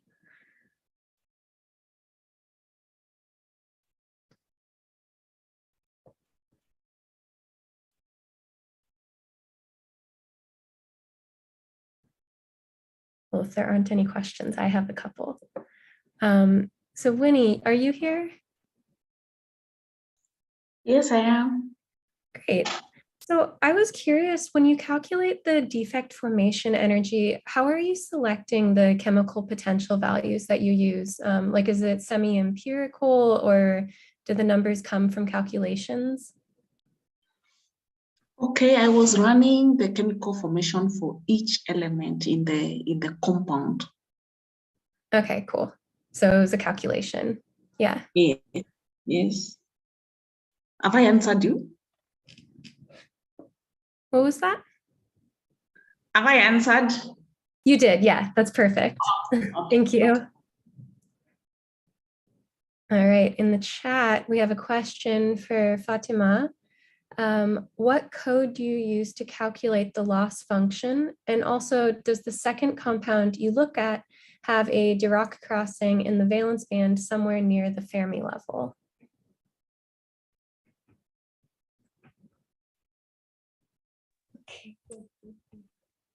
Yes, here. Okay. So, for the calculation of excited state, I have used the YAMBU code, and for the ground state, I use the quantum espresso. Yeah, so I have used YAMBU code to calculate the loss function. And then for the second question, yes, for the second material, yes, for the it has this crossing around the Fermi energy between the gamma and A in the perpendicular path between gamma and A. It has this nodal line or degenerates when you don't include the spin orbit coupling. But then if you include the spin orbit coupling, then you have this crossing is splitted. Yeah. All right. It looks like you answered Cyrus's question.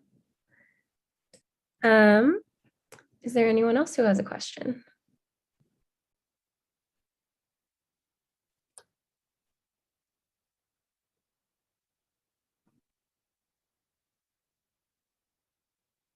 Well, if not, I have more questions. So I had a question for Mesfin. So when you were talking about the antiferromagnetic ordering, when you start introducing manganese into your compound substituting on the iron sites, is that like the antiferromagnetism is the irons are spin up and the manganese are pointing down, or is there some combination of pairs of iron and manganese that have parallel and then other pairs that are anti-parallel, if that makes sense? Yes, in the absence of manganese, I put iron up and down. For antiferro and the ferro case, I put up. So I gave that starting magnetization only for the iron, not for manganese. Okay, so then follow-up is, do you plan to do that for manganese? I'd be curious what happens. Yes.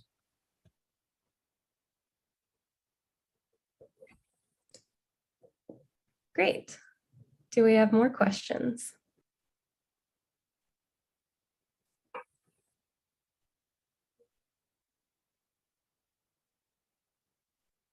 I just want to say one thing. Yeah, go ahead.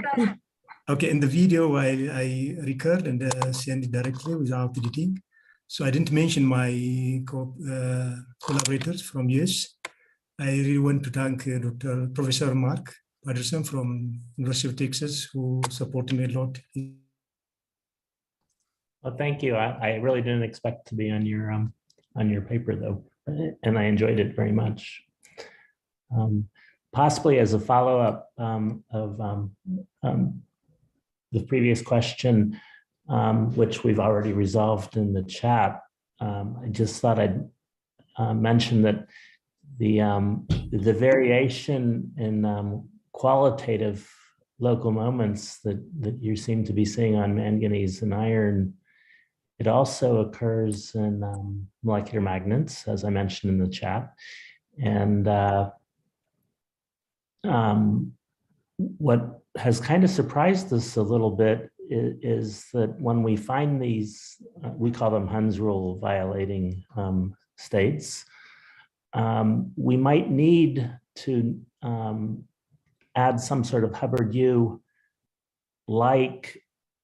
term to the Hamiltonian to find them, but in some of the more interesting cases, i.e. low energy, we're finding that if we then turn off the artificial stabilizing potential, that the different qualitative moments survive and are quite stable due to on-site exchange. And so I hope we can talk about that in the context of your work when you're in Texas. It really looks like you might be seeing similar things. I find manganese to be very interesting because it seems to be one of the most versatile atoms in the periodic table, and nature has somehow figured that out too. Thank you. Yeah, I thought that was so interesting that you saw the same effect in these earth-abundant element compound with the manganese suppressing the effect, which is observed in these lanthanide materials. I mean, earth abundance is always good. So I thought that was really interesting. Indeed. All right, more questions.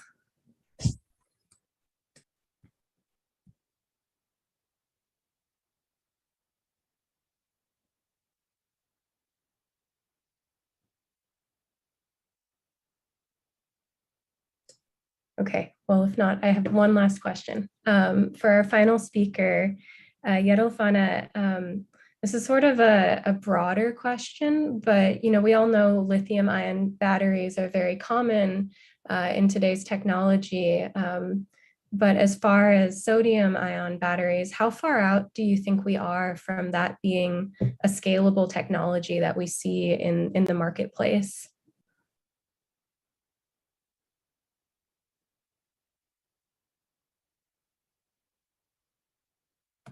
Yerolfana is not around. There is a power problem. Oh no. Oh no, that's too bad. Well, maybe I can follow up on email or Slack. Yes, okay. Okay, last call for questions.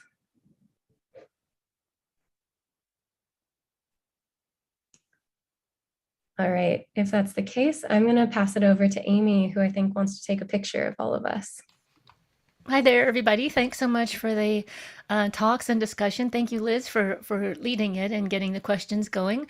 If you're new to the workshop for today, I'd like you to turn on your camera, if possible, so I can take another group photo, because that's what I do. And let's see. Oh, that looks great. Okay, so Renata has her camera today. Salada, I see you. George, I see you. Maniali, Cyrus is there, Attic. Oh, this looks great. Okay, so let's see. Richard's there. Everybody's hair looks great. Okay, thank you. All right, let me change over. Very nice.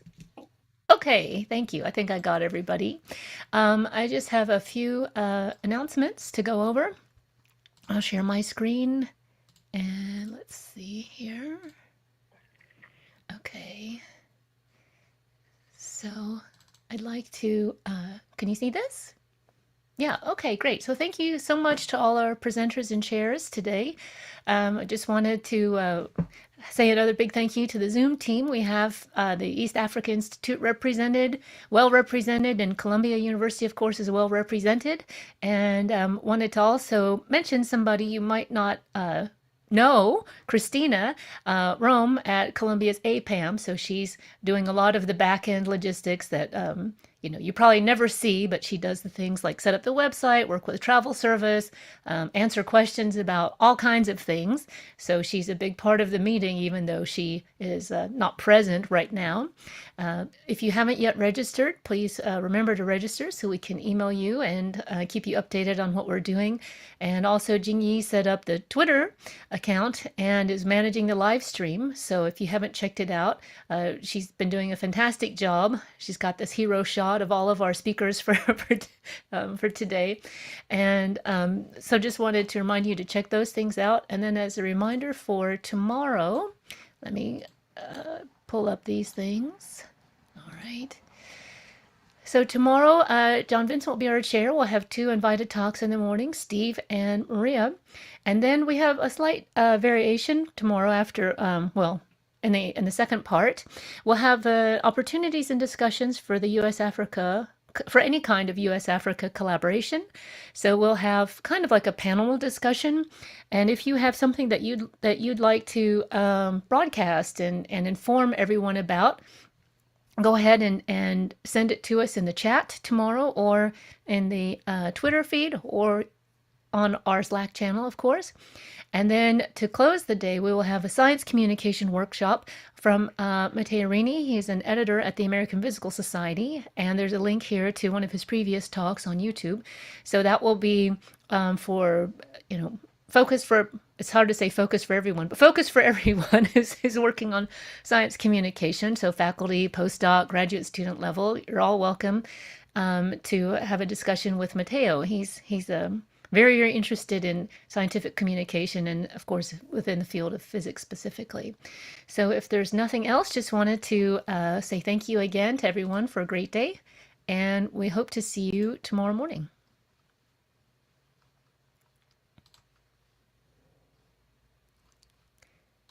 Okay, bye-bye.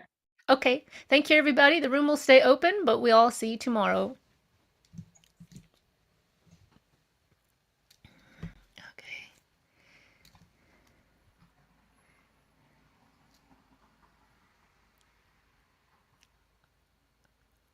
So I will stop the live stream now.